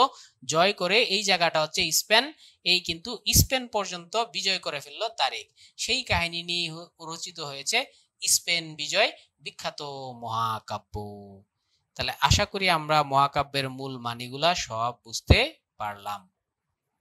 তাহলে দেখো কত সালে মেঘনাদ বধ প্রকাশিত? 1861 সালে। মেঘনাদ বধ কি জাতীয় রচনা? মহাকাব্য রচনা। বাংলা ভাষায় প্রথম সার্থক মহাকাব্যের নাম কি? মেঘনাদ বধ, 1861। মাইকেল মধুসূদন দত্তের মেঘনাদ বধ কে অনুবাদ করেন? তাহলে রাজনারায়ণ বসু, মাইকেলের খুব ঘনিষ্ঠ বন্ধু ছিল। মাইকেলের বাপের নাম রাজনারায়ণ দত্ত আর বন্ধুর নাম হচ্ছে বসু। মাইকেল দত্তের অবদান কোনটি? সেটা হচ্ছে মাইকেল মধুসূদন দত্তের অবদান হচ্ছে মহাকাব্য রচনা, ইত্যাদি ইত্যাদি। তাহলে আমরা এতটুকু দেখতে পেলাম মহাকাব্য পর্যন্ত। এরপর আমরা কি দেখবো? এরপর দেখবো বাংলা সাহিত্যের যা কিছু আদি নিদর্শন, আমাদের জন্য একটু সহজ হয়ে এসেছে, সমস্যা হবে না। এখানে দেখি আমাদের কি আছে, উত্তরণের একটা কোর্সের বিজ্ঞাপন আছে, সেটা হচ্ছে বিসিএস। আমি একটা কথা প্রায়ই বলি, সেটা হচ্ছে কি, কোচিং তোমাকে ক্যাডার বানাবে না, কিন্তু ক্যাডার হওয়ার জন্য অনেক নির্দেশনা দিবে। তো অনেক নির্দেশনা দিবে ক্যাডার হওয়ার জন্য, সেরকম যদি নির্দেশনা যাদের দরকার, যারা পড়াকে স্যারদের কাছ থেকে বা যারা ক্যাডার হয়েছে তাদের কাছ থেকে একটু গোছানো ইনস্ট্রাকশন যাদের দরকার হয়, তাদের জন্য এই কোচিং। আর উত্তরণে একটা সবচেয়ে মজার জিনিস, এত সুন্দর পরীক্ষার স্টাইল যা বলার বাইরে, বাংলাদেশে বিরল, এটা এক কথায় বলবো, বাংলাদেশে বিরল। আর যারা আমার কথা বিশ্বাস করবেন না, তারা উত্তরণের অফিসে এসে ঘুরে যাইবেন, তাহলে দেখবেন যে কত প্যাটার্নে প্রশ্ন তৈরি করা হয়, কত কঠোর পরিশ্রম করে খাতাগুলা চেক করা হয়। এটা যারা দেখতে পারবেন তারা বুঝবেন। এই যে লিখিত পরীক্ষার জন্য আপনাদের খাতা, আমি এই কথাটা প্রায় বলি, আমি জানি না আপনারা আমাকে চাপাবাজ হিসাবে নেবেন কিনা, মিথ্যা এড়িয়ে চলি, কিন্তু একটা সত্য বলি, সেটা হচ্ছে যে এই লিখিত পরীক্ষার খাতা আমি প্রায়ই বলি যে উত্তরণকে দিয়ে বিসিপিএসসি দেখাইতে পারলে ভালো হয়। কারণ একটা লিখিত পরীক্ষার খাতা দেখার জন্য 40 জন টিচার একসাথে বসে, একসাথে বসার পর এখানে একজন অ্যাডমিন ক্যাডার থাকে, যারা ইনস্ট্রাকশন থাকে যে এই খাতাটার, মনে করেন একটা এসে লিখেছেন, এই এসের 24টা জায়গায় ভুল হইতে পারে, এখানে একটা দাড়ি ভুল হইতে পারে, ওখানে একটা কমা ভুল হইতে পারে, এখানে একটা প্যাসিভ ভয়েসে ভুল হইতে পারে, সে ইনস্ট্রাকশন দিয়ে দেয় কোন ধরনের ভুল হইতে পারে। তখন প্রত্যেকটা টিচার ওই প্রত্যেকটা পয়েন্টের নোটিস করে যে কোথায় কোথায় সে ভুল করতে পারে, সেই নোটিশটা কিন্তু আইডেন্টিফাই করা হয়। তো সেই হিসাবে যদি কেউ লিখিত পরীক্ষায় আগে নিজেকে যাচাই করতে চান, বিশেষ করে যারা ভালো ক্যাডার হইতে চান, তারা যদি নিজেকে যাচাই করতে চান, তাহলে ভাই আমি আপনাকে 100% মনে প্রাণে আমি বিশ্বাস করি আপনার উত্তরণের পরীক্ষা দেওয়া উচিত, স্পেশালি পরীক্ষা। আর এখানে অনেক মেধাবী মানুষ আছেন যারা আমাদের মতো পেটি স্যারদের ক্লাস না হলেও অনেক কিছু করতে পারেন, এটা আমরা বিশ্বাস করি। আর আমরা কি করতে পারি, আপনার পরিশ্রমটাকে ছোট করে দিতে পারি, সহজ করে দিতে পারি, আপনাকে একটা রাস্তা দেখিয়ে দিতে পারি। আমাদের কোর্সের সবকিছু এখানে আছে। কোর্সের লাইভ ক্লাস থাকবে, অনেকগুলো এক্সাম থাকবে, এক্সামগুলো অসাধারণ, আর রেকর্ডেড ভিডিওগুলো থাকবে, পিডিএফ নোট থাকবে, আর কিউএনএ সার্ভিস থাকবে। ঠিক আছে, 2 মিনিট সময় নষ্ট করলাম, দুঃখিত।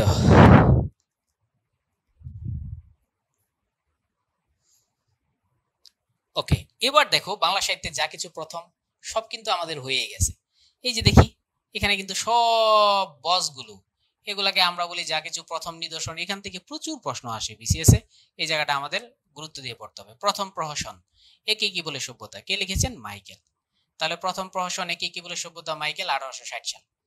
প্রথম সনেট কে লিখেছেন? মাইকেল। সেটাও কত? সেটা হচ্ছে 1864, মানে একটু পরে। প্রথম সার্থক নাটক কে লিখেছেন? প্রথম সার্থক নাটক হচ্ছে শর্মিষ্ঠা। আচ্ছা, শর্মিষ্ঠা হচ্ছে সংক্ষেপে যদি আমি বলি, শর্মিষ্ঠা হচ্ছে দেবযানী নামে একজন থাকে, সেই দেবযানীর সাথে শর্মিষ্ঠা একটু দ্বন্দ্ব হয়। দ্বন্দ্ব হওয়ার এক পর্যায়ে শর্মিষ্ঠা দেবযানীকে ধাক্কা দিয়ে কুয়ে ফেলে দেয়। আর ধাক্কা দিয়ে কুয়ে ফেলে দিলে পরে সমস্ত বিচার হয়। বিচার হওয়ার পর বলে শর্মিষ্ঠা চিরকাল গোলামি করবে কার? দেবযানীর। তা শর্মিষ্ঠা পরবর্তী গোলামি করতে যায় দেবযানীর। দেবযানীর আবার স্বামী থাকে যজাতি, এই যজাতি লাস্টে দিয়ে শর্মিষ্ঠার প্রেমে পড়ে যায়, অর্থাৎ দাসীর প্রেমে পড়ে যায় যজাতি। এই কাহিনী নিয়ে শর্মিষ্ঠা রচিত, এটা হচ্ছে প্রথম সার্থক নাটক। কোন জাতীয় নাটক? সার্থক। তাহলে আমার কোন জায়গাটায় বেশি এখানে ফোকাস করতে হবে? এই যে প্রথম সার্থক নাটক, মাইকেল মধুসূদন। কৃষ্ণকুমারী কি আমরা পড়েছি কৃষ্ণ মারা যায়, তাহলে প্রথম ট্রাজেডি নাটক, বাংলা সাহিত্যের প্রথম সার্থক ট্রাজেডি। নট অনলি সার্থক, এটা সার্থক বলার কারণ আছে, আমরা আরেকটা ট্রাজেডি পড়েছিলাম, সেই ট্রাজেডির নাম ছিল কীর্তিবিলাস, তাই এখানে সার্থক কথাটা জুড়ে দেওয়া আছে। প্রথম সার্থক ট্রাজেডি কৃষ্ণকুমারী। তাহলে প্রথম সার্থক মহাকাব্য কোনটি? তাহলে প্রথম সার্থক মহাকাব্য আছে মেঘনাদবধ। মেঘনাদবধের পরও আমরা কিছু মহাকাব্য পেয়েছি, আমি জানতে চাই। বলো, বৃত্তং সংহার, বৃত্ত অসুরকে হত্যা করা হয়েছে, বৃত্তং সংহার কে লিখেছেন? হেমচন্দ্র না নবীনচন্দ্র? মাঝে মাঝে সাউন্ড কম হয়, এবার ঠিক হবে ইনশাআল্লাহ। গুড।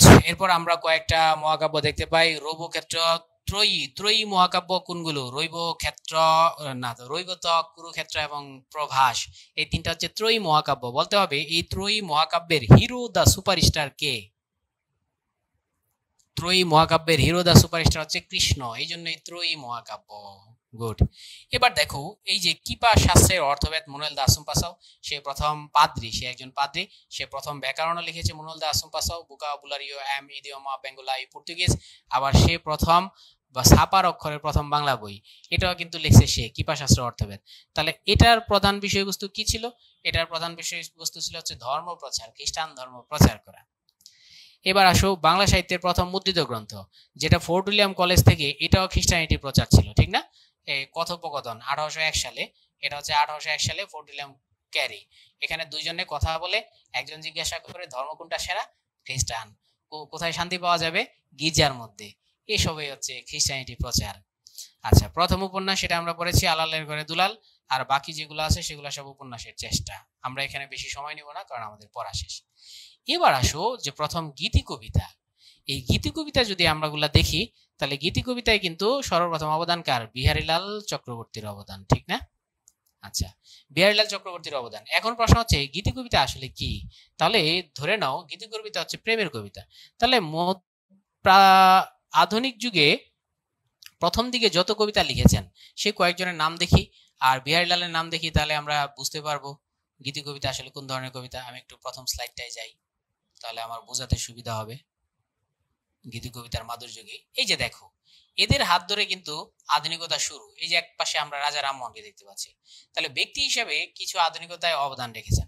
রাজা রামমোহন নিশ্চয়ই লিখেছেন, কি লিখেছেন? রাজা রামমোহন লিখেছেন হচ্ছে তোমার বেদান্ত গ্রন্থ, রাজা রামমোহন লিখেছেন বেদান্ত সার, তাহলে বেদান্ত গ্রন্থ প্রেমান্ত সার।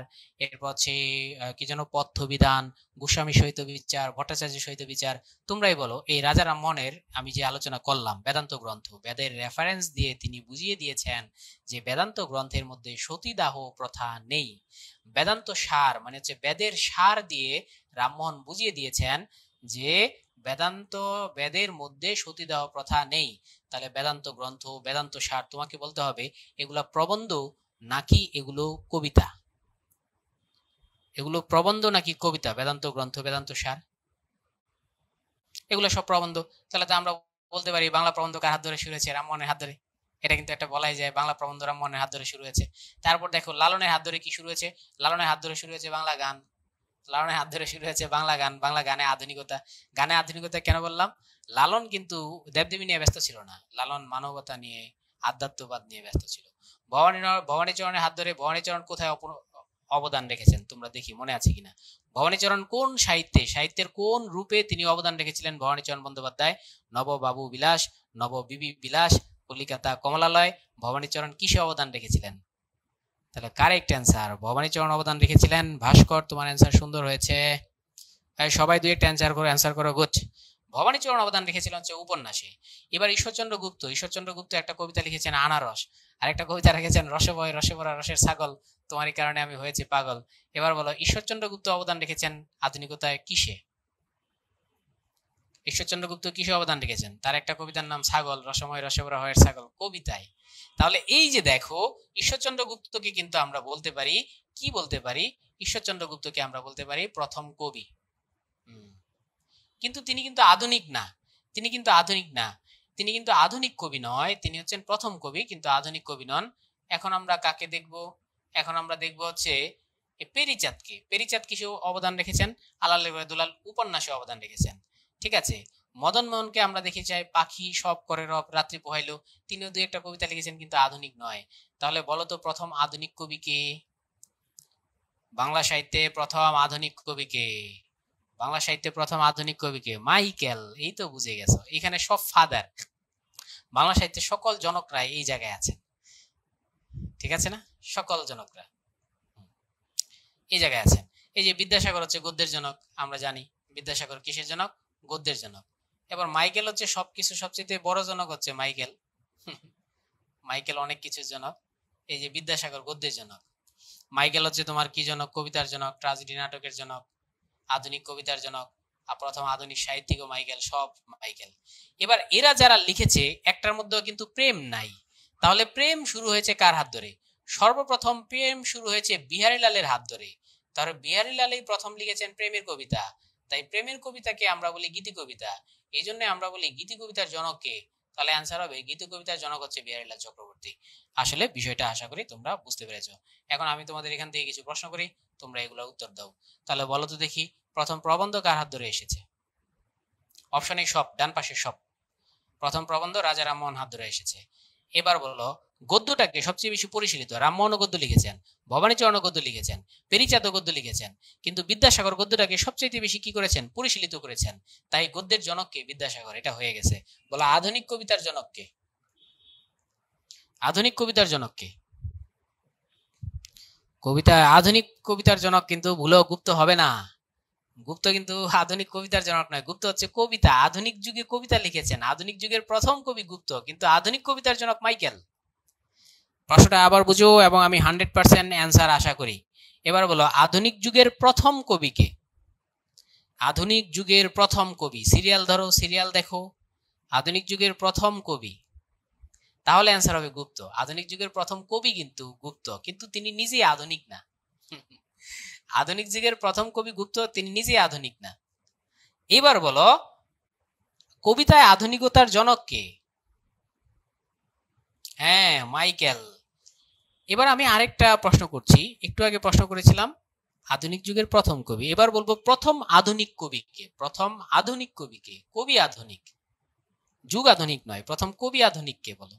তাহলে অ্যান্সার হবে মাইকেল। ওকে, মাইকেল মাইকেল মাইকেল, প্রথম কবি আধুনিক হচ্ছে মাইকেল। ওকে, তাহলে বলো তো প্রথম প্রেমের কবিতা কে লিখেছেন? প্রেমের কবিতা মানে হচ্ছে গীতি কবিতা। প্রথম প্রেমের কবিতা কে লিখেছেন? প্রেমের কবিতার জনক কে? বিহারীলাল চক্রবর্তী। তাহলে হয়ে গেল সব জনকগুলো এই জায়গায়। তাহলে উপন্যাস প্রথম লিখেছেন কে? পেরিচাঁদ মিত্র। কিন্তু উপন্যাসের জনক কে? পেরিচাঁদ নাকি উপন্যাসের জনক হচ্ছে বঙ্কিম? বলো তো উপন্যাসের জনক কে? পেরিচাঁদ না বঙ্কিম? তাহলে উপন্যাসের জনক কিন্তু আবার কে? বঙ্কিম। দেখছো, এই যে বঙ্কিম আমরা এখানে দেখছি, এই যে বঙ্কিম হচ্ছে উপন্যাসের কি? জনক। আমি জনক লিখতে গিয়ে কি লিখলাম? জনক হচ্ছে বঙ্কিম। প্রথম উপন্যাস যদিও লিখেছেন কে? পেরিচাঁদ, কিন্তু জনক হচ্ছে বঙ্কিম। গুড, জনক হবে বঙ্কিম।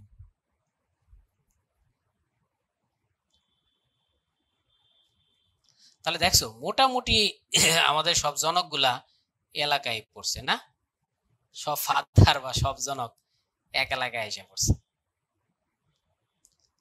এখন আমরা বঙ্কিম নিয়ে দেখলাম, আমরা মোটামুটি পরের পেজে সবে আমরা পেয়ে যাব। এরপর থাকে ছোট গল্প, তাহলে ছোট গল্পের জনক রবীন্দ্রনাথ। আর থাকে কি ছোট গল্পের পর আর কি থাকে? ছোট গল্পের পর থাকে গজলের জনক। গজলের জনক রবীন্দ্রনাথ না নজরুল? বলো, গজলের জনক কি রবীন্দ্রনাথ না নজরুল? গজলের জনক হচ্ছে নজরুল। এই তো আমাদের সব জনক কিন্তু একসাথে পেয়ে গেলাম। তাহলে আমি লাস্ট বার বলছি, দেখো পাঠ্যপুস্তকের বাইরে গদ্য লেখালেখি শুরু করছে, প্রবন্ধ লেখালেখি শুরু করছে রামমোহন। আধুনিক যুগে গানের সূচনা করেছেন কে? লালন সাঁই। তারপর উপন্যাসের চেষ্টা করেছেন কে? ভবানীচরণ। আর প্রথম আধুনিক যুগের প্রথম কবি, তিনি নিজে আধুনিক নন কিন্তু আধুনিক যুগের প্রথম কবি ঈশ্বরচন্দ্র গুপ্ত। উপন্যাস প্রথম ঔপন্যাসিক কে? পেরিচাঁদ মিত্র। তারপর হচ্ছে গদ্যের জনক কে? গদ্যের জনক বিদ্যাসাগর। তারপর হচ্ছে দেখো সার্থক নাটকের জনক কে? শর্মিষ্ঠা, মাইকেল। সার্থক ট্রাজেডি নাটকের জনক কে? কৃষ্ণকুমারী, সেটাও মাইকেল। তারপর হচ্ছে তোমার সার্থক কমেডি নাটক পদ্মাবতী, সেটার জনক কে? মাইকেল। সনেটের জনক কে? মাইকেল। প্রহসনের জনক কে? মাইকেল। ব্ল্যাঙ্ক ভার্স বা অমিত্রাক্ষের ছন্দের জনক কে? মাইকেল। তাহলে মাইকেল কত কিছুর জনক, ঠিক না? এরপর রঙ্গলাল লিখছে হচ্ছে পদ্মিনী উপাখ্যান। পদ্মিনী উপাখ্যান হচ্ছে পদ্মাবতীর কাহিনী, রানী পদ্মাবতীর কাহিনী পদ্মিনী উপাখ্যান।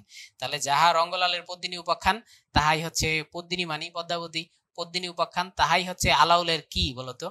রঙ্গলালের পদ্মিনী উপাখ্যানের কাহিনী আর আলাউলের কোন সাহিত্যের কাহিনী সেম? আমি একটু দেখতে চাই। রঙ্গলালের পদ্মিনী উপাখ্যানের কাহিনী আর আলাউলের কোন সাহিত্যের কাহিনী সেম? Correct answer, Padmavati. তাহলে আমরা পদ্মিনী উপাখ্যান বুঝে গেলাম পদ্মাবতীর কাহিনী। আলাউলের পদ্মাবতী আর রঙ্গলালের পদ্মিনী উপাখ্যান সেম কাহিনী। দীনবন্ধু মিত্রকে আমরা দেখতে পাই নাটকে অবদান আছে, প্রহসনে অবদান আছে। দীনবন্ধু মিত্র প্রথম নাট্যকার, সে হচ্ছে নীলদর্পণ, ঠিক না? ওকে, তাহলে এবার তোমরা বলো তো দেখি, নাটকের জনক দীনবন্ধু না নাটকের জনক মাইকেল? এখন একটা প্রশ্ন তোমাদের ছুড়ে দিলাম। বয়সের পার্থক্য কিন্তু বেশি না, মাইকেল 6 বছর আগে আর 1824 তো, আর দীনবন্ধু হচ্ছে 1830, 6 বছরের পার্থক্য। কিন্তু নাটকের জনক কি বল? মাইকেল না দীনবন্ধু? নাটকের জনক কিন্তু দীনবন্ধু, কারেক্ট অ্যান্সার। কারণ সে নীলদর্পণ লিখেছে। শুধু নীলদর্পণ লিখতে সে জনক হইতো না, নীলদর্পণ লেখার সাথে সাথে সে কমলে কামিনী নাটক লিখেছে। নীলদর্পণ লেখার সাথে সাথে সে প্রহসন লিখেছে, সধবার একাদশী। দীনবন্ধু প্রহসন লিখেছে, বিয়ে পাগলা বুড়ো। দীনবন্ধু এই একাধিক প্রহসন লেখার ফলে নাটকের জনক হয়ে গেছে কিন্তু মাইকেল, দীনবন্ধু। নাটকের জনক দীনবন্ধু, এটা একটু মাথায় রেখো। এখন আমরা ওই জনকের পেজটাতে যখন যাব তখন দেখবা যে তুমি সব পারো, তাই আমার আলোচনা তখন কম লাগবে। আমরা এই জনকের পেজে যাই। নাটকের জনক দীনবন্ধু, নট মাইকেল। নাটকের জনক হবে কে? দীনবন্ধু।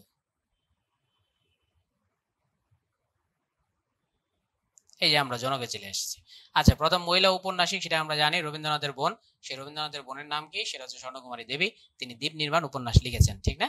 আর প্রথম ছাপাখানা সেটা আমরা জানি, ছাপাখানা হচ্ছে বাংলা প্রেস। ঢাকায় প্রথম যে ছাপাখানা সেটা হচ্ছে বাংলা প্রেস।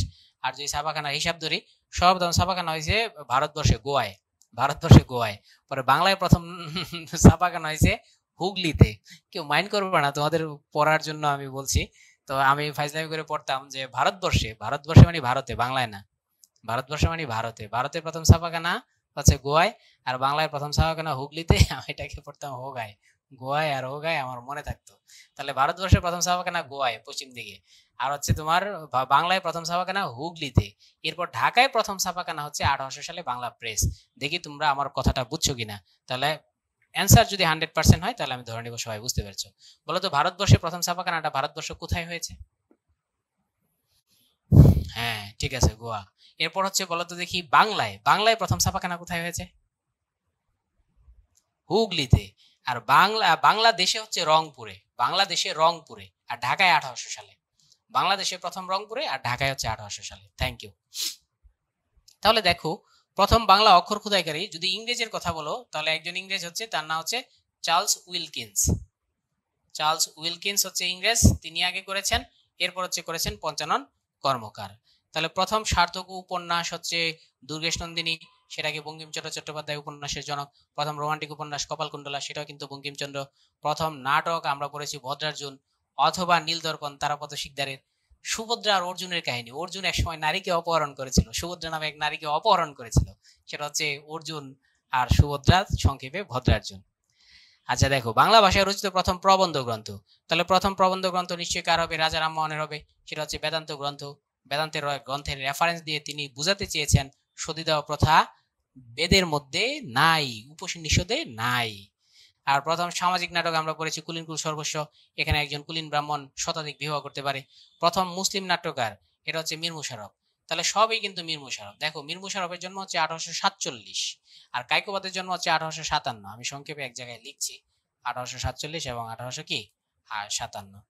এর জন্ম হচ্ছে 1847 সালে, আর কায়কোবাদের জন্ম হচ্ছে 1857। তাহলে এ নিশ্চয়ই সিনিয়র, এ 10 বছরের সিনিয়র, কায়কোবাদের চাইতে 10 বছরের সিনিয়র। তাহলে প্রথম মুসলিম, আধুনিক যুগের প্রথম মুসলিম নাট্যকার কি হবে? মীর মুশাররফ। আধুনিক যুগের প্রথম মুসলিম ঔপন্যাসিক কি হবে? মীর মুশাররফ। আধুনিক যুগে প্রথম মুসলিম প্রাবন্ধিক কি হবে? মীর মুশাররফ। কিন্তু প্রথম মুসলিম মহাকবি কিন্তু আবার কায়কোবাদ। প্রথম মুসলিম মহাকবি কায়কোবাদ, আর বাকি সবই কিন্তু মীর মোশাররফ হোসেন। আশা করি বিষয়টা বুঝতে পেরেছি। তাহলে বলো তো, প্রথম মুসলিম মহাকবি কে? মীর মোশাররফ না কায়কোবাদ? মহাকবি যিনি মহা শ্মশান লিখেছেন, কায়কোবাদ। এবার বলো তো দেখি, টানা অ্যান্সার দিবা। প্রথম আধুনিক যুগের মানে 1800 সালের পরে প্রথম মুসলিম গদ্যকার কে? একটা লেটার লিখলে হবে, একটা লেটার লিখবে। মীর মোশাররফ। প্রথম মুসলিম নাট্যকার কে? মীর মোশাররফ। প্রথম মুসলিম ঔপন্যাসিক কে? মীর মোশাররফ। কারেক্ট অ্যান্সার, সবগুলো অ্যান্সার হয়েছে, দারুণ।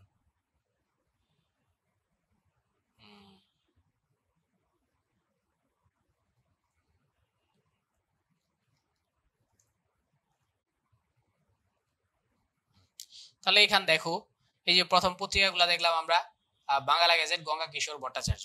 যদি আমি পত্রিকার কথা তোমাদের মনে করে দিতে চাই, তাহলে প্রথমে আমি 4টা পত্রিকার কথা বলবো, সেই পত্রিকাগুলো আমি একটু লিখি সংক্ষেপে। পত্রিকাগুলোকে নাম দিয়েছি বিদেশ। বিদেশ কেন নাম দিয়েছি সেটা একটু খেয়াল করে দেখো। বিদেশ, বিটা হচ্ছে বেঙ্গল গ্যাজেট। এটা অগাস্টাস হিকি করছিল। হিকি একজন মিশনারি ছিলেন। হিকি এটা উদ্দেশ্য করছিল বেঙ্গল গ্যাজেট। বেঙ্গল মানে ইংলিশ, গ্যাজেট মানে ইংলিশ, তাহলে এটা একটি ইংরেজি পত্রিকা। তাহলে এটার নিচে আমি দিয়ে দিলাম ইংলিশ পত্রিকা। এরপর আমরা দেখতে পাই দিগদর্শন। দিগদর্শন 1818 সালে, এটা কিন্তু বাংলার প্রথম বাংলা পত্রিকার নাম কি? দিগদর্শন। এরপর সমাচার দর্পণ হচ্ছে দ্বিতীয় বাংলা পত্রিকা। এই দুইটাই হচ্ছে শ্রীরামপুর মিশন থেকে। তাহলে যেহেতু শ্রীরামপুর মিশন থেকে, তাহলে এই পত্রিকাগুলোর মাধ্যমে কি প্রচার করা হয়েছে তোমরাই বলো।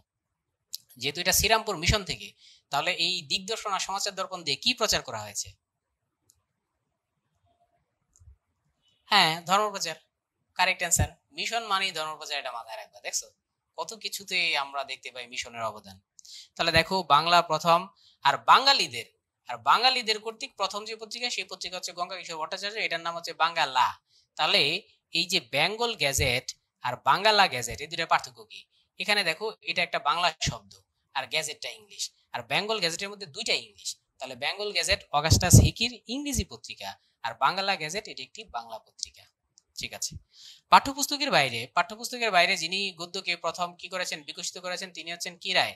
রাজা রামমোহন রায়। কিসের বাইরে? পাঠ্যপুস্তকের বাইরে গদ্যকে বিকশিত করেছেন রাজা রামমোহন রায়। আর পাঠ্যপুস্তকের ভিতরে সেটা হচ্ছে, এবং বিরাম চিহ্ন দিয়েছেন, সে হচ্ছে কে? বিদ্যাসাগর।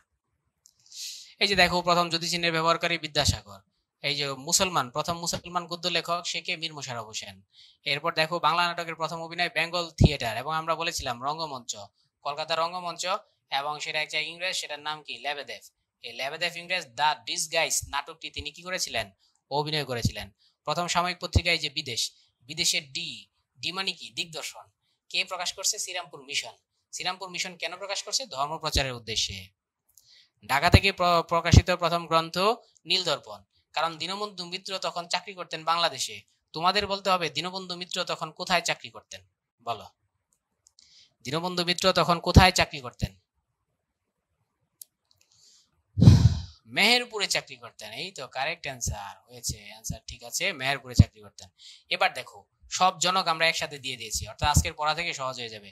গদ্যের জনক বিদ্যাসাগর, চলিত রীতির প্রবর্তক প্রমথ চৌধুরী, ছোট গল্পের জনক রবীন্দ্রনাথ, ছন্দের জনক, গদ্য ছন্দের জনক সেটাও কিন্তু রবীন্দ্রনাথ, উপন্যাসের জনক, প্রথম উপন্যাস লিখছে পেরিচাঁদ, কিন্তু উপন্যাসের জনক বঙ্কিমচন্দ্র। এবার দেখো, আধুনিক বাংলা কবিতা, আধুনিক বাংলা কবিতার জনক মাইকেল, সনেটের জনক মাইকেল, ব্ল্যাঙ্ক ভার্স বা অমিত্রাক্ষর ছন্দের জনক মাইকেল। সব জনক একসাথে দিলাম, যাতে তোমাদের এটা থেকে আধুনিক যুগের সবকিছু কনফিউশন দূর হয়ে যায়। এরপর দেখো প্রহসনের জনক, সেটা কি? মাইকেল। ইতালীয় সনেট, ইতালীয় সনেটের জনক হচ্ছে প্রমথ চৌধুরী। তার একটা বই আছে সনেট 50 নামে। সনেট মানে সনেট, আর 50 মানে কি? 50। তাহলে প্রমথ চৌধুরীর সনেট 50 কয়টি সনেট আছে আমি তোমাদের কাছে সবিনয়ে জানতে চাই। বলো, প্রমথ চৌধুরীর সনেট 50 কয়টি সনেট আছে? গুড, 50টি সনেট আছে। তাহলে বলো তো, প্রমথ চৌধুরী এই সনেটগুলা কাকে অনুকরণ করে বা কাকে নকল করে এই সনেটগুলা তিনি তৈরি করেছেন? প্রমথ চৌধুরী? হ্যাঁ, না মাইকেলকে নয়। প্রমথ চৌধুরী কাকে? পেত্রাককে, ইতালির কবি পেত্রাককে। গুড, পেত্রাককে অনুসরণ করে, তাই তার হচ্ছে ইতালীয় সনেট। আধুনিক গীতি কবিতা মানে প্রেমের কবিতা, তাহলে গীতি কবিতার জনক কে? বিহারীলাল চক্রবর্তী। বিহারীলালের আগে যারা কবি ছিলেন তারা কেউ প্রেমের কবিতা লিখেননি। বিহারীলালের চাইতে সিনিয়র কে ছিলেন? বিহারীলালের চাইতে সিনিয়র ছিলেন হচ্ছে ঈশ্বরচন্দ্র গুপ্ত। বিহারীলালের চাইতে সিনিয়র ছিলেন মদন মোহন তর্কালঙ্কার। বিহারীলালের সিনিয়র ছিলেন কে? মাইকেল। এরা কেউ প্রেমের কবিতা লিখেন নাই। তাহলে প্রথম প্রেমের কবিতা বিহারীলাল লিখেছেন, তাই তিনি গীতি কবিতার জনক। তাহলে টপা গানের জনক রামনিধি গুপ্ত, মধ্যযুগের, দরকার নাই। সনেটের জনক মাইকেল, আমরা পড়েছি। বাংলা প্রবন্ধের জনক, এই প্রবন্ধের জনক আর প্রথম প্রবন্ধ দুইটা কিন্তু এক নয়। দেখো, উপন্যাসের জনকও বঙ্কিম, প্রবন্ধের জনকও বঙ্কিম, কারণ তোমরা জানো বঙ্কিমের সবাই কমলাকান্তের দপ্তর পড়েছে, অসাধারণ প্রবন্ধ, তাই প্রবন্ধের জনক কিন্তু বঙ্কিম। কিন্তু প্রথম প্রবন্ধ কে লিখেছেন? প্রথম প্রবন্ধ লিখেছেন বেদান্ত গ্রন্থ, বেদান্ত সার, পথ্যবিধান, গোস্বামীর সহিত বিচার, ভট্টাচার্যের সহিত বিচার। বলো, প্রথম প্রবন্ধ কে লিখেছেন? আমি অনেকগুলা নাম বলছি। প্রথম প্রবন্ধ কে লিখেছেন? রাজা রামমোহন রায়। গুড। কিন্তু প্রবন্ধ সবচেয়ে সুন্দর, সবচেয়ে পরিশীলিত, সবচেয়ে মাধুর্যপূর্ণ প্রবন্ধ কিন্তু বঙ্কিমের, তাই বঙ্কিম কিন্তু প্রবন্ধের জনক। তাহলে বঙ্কিম দুইটা জিনিসের জনক, এক হচ্ছে প্রবন্ধ, কমলাকান্তের দপ্তর তিনি লিখেছেন, মুচিরাম গুরের জীবন চরিত লিখেছেন, কৃষ্ণচরিত লিখেছেন। এক হচ্ছে তিনি উপন্যাসের জনক, আর হচ্ছে তিনি প্রবন্ধের জনক। আমি একটু পর তোমাদের জিজ্ঞাসা করব প্রবন্ধের জনক কে, বঙ্কিম না রামমোহন? খেয়াল রাখবে, হ্যাঁ। আচ্ছা দেখো, নাটকের জনক কিন্তু মাইকেল নয়, নাটকের জনক দীনবন্ধু, এটাকে বেশি জোর দিতে হবে। প্রথম মুক্ত ছন্দের জনক সেটা হচ্ছে নজরুল। চলচ্চিত্রের জনক আর চলচ্চিত্রের জনক এগুলো আমাদের না বললেও চলবে। গজলের জনক কে? নজরুল, আমরা সেটা জানি। এখানে আমাদের সবকিছু উত্তর দেওয়া আছে। তারপর দেখো কত সহজ। বেদান্ত গ্রন্থ, বেদান্ত সার, রাজা রামমোহন রায়, তিনি প্রথম প্রবন্ধ লিখেছেন। তুই মা কল্পতরু আমরা সব পোষাগুরু, ঈশ্বরচন্দ্র গুপ্ত এটা নীলকরের মধ্যে বলেছেন। সে রানীকে বলেছেন, রানী তুমি হচ্ছে একটা তরু, আর তুমি আমাদের পোষ মানাইছো, আমরা হচ্ছে তোমার পোষা গরু। কিন্তু রানী, যেদিন যেদিন আমরা খেপে যাব সেদিন কিন্তু আমরা এই গরু তুমি তরুকে খেয়েই ফেলবো। এটা বলেছেন ঈশ্বরচন্দ্র গুপ্ত তার কবিতায়। যুগ সন্ধিক্ষণের কবি ঈশ্বরচন্দ্র গুপ্ত। ঈশ্বরচন্দ্র গুপ্ত ওই যে আমরা বললাম সে ধর্ম নিয়ে কোনো কবিতা লিখে নাই, স্বদেশ প্রেম নিয়ে একটা লিখছে, কুত্তা নিয়ে লিখছে, কত রূপ স্নেহ করি দেশের কুত্তা ধরি বিদেশে ঠাকুর বিলিয়া, এটি ঈশ্বরচন্দ্র গুপ্ত। ঈশ্বরচন্দ্র গুপ্ত দুই যুগের মিলনকারী, এটা আমাদের ঠিক আছে। বিগত সালে কিছু প্রশ্ন।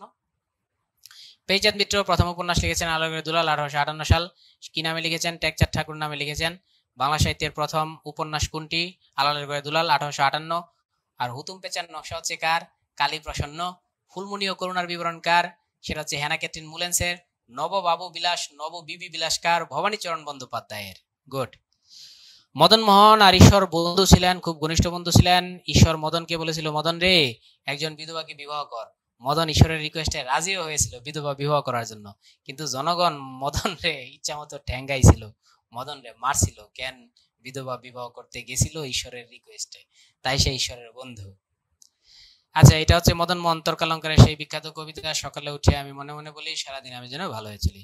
আচ্ছা, সাহিত্যিক গদ্যের স্রষ্টা, এর আগেও কিন্তু গদ্য লিখেছেন।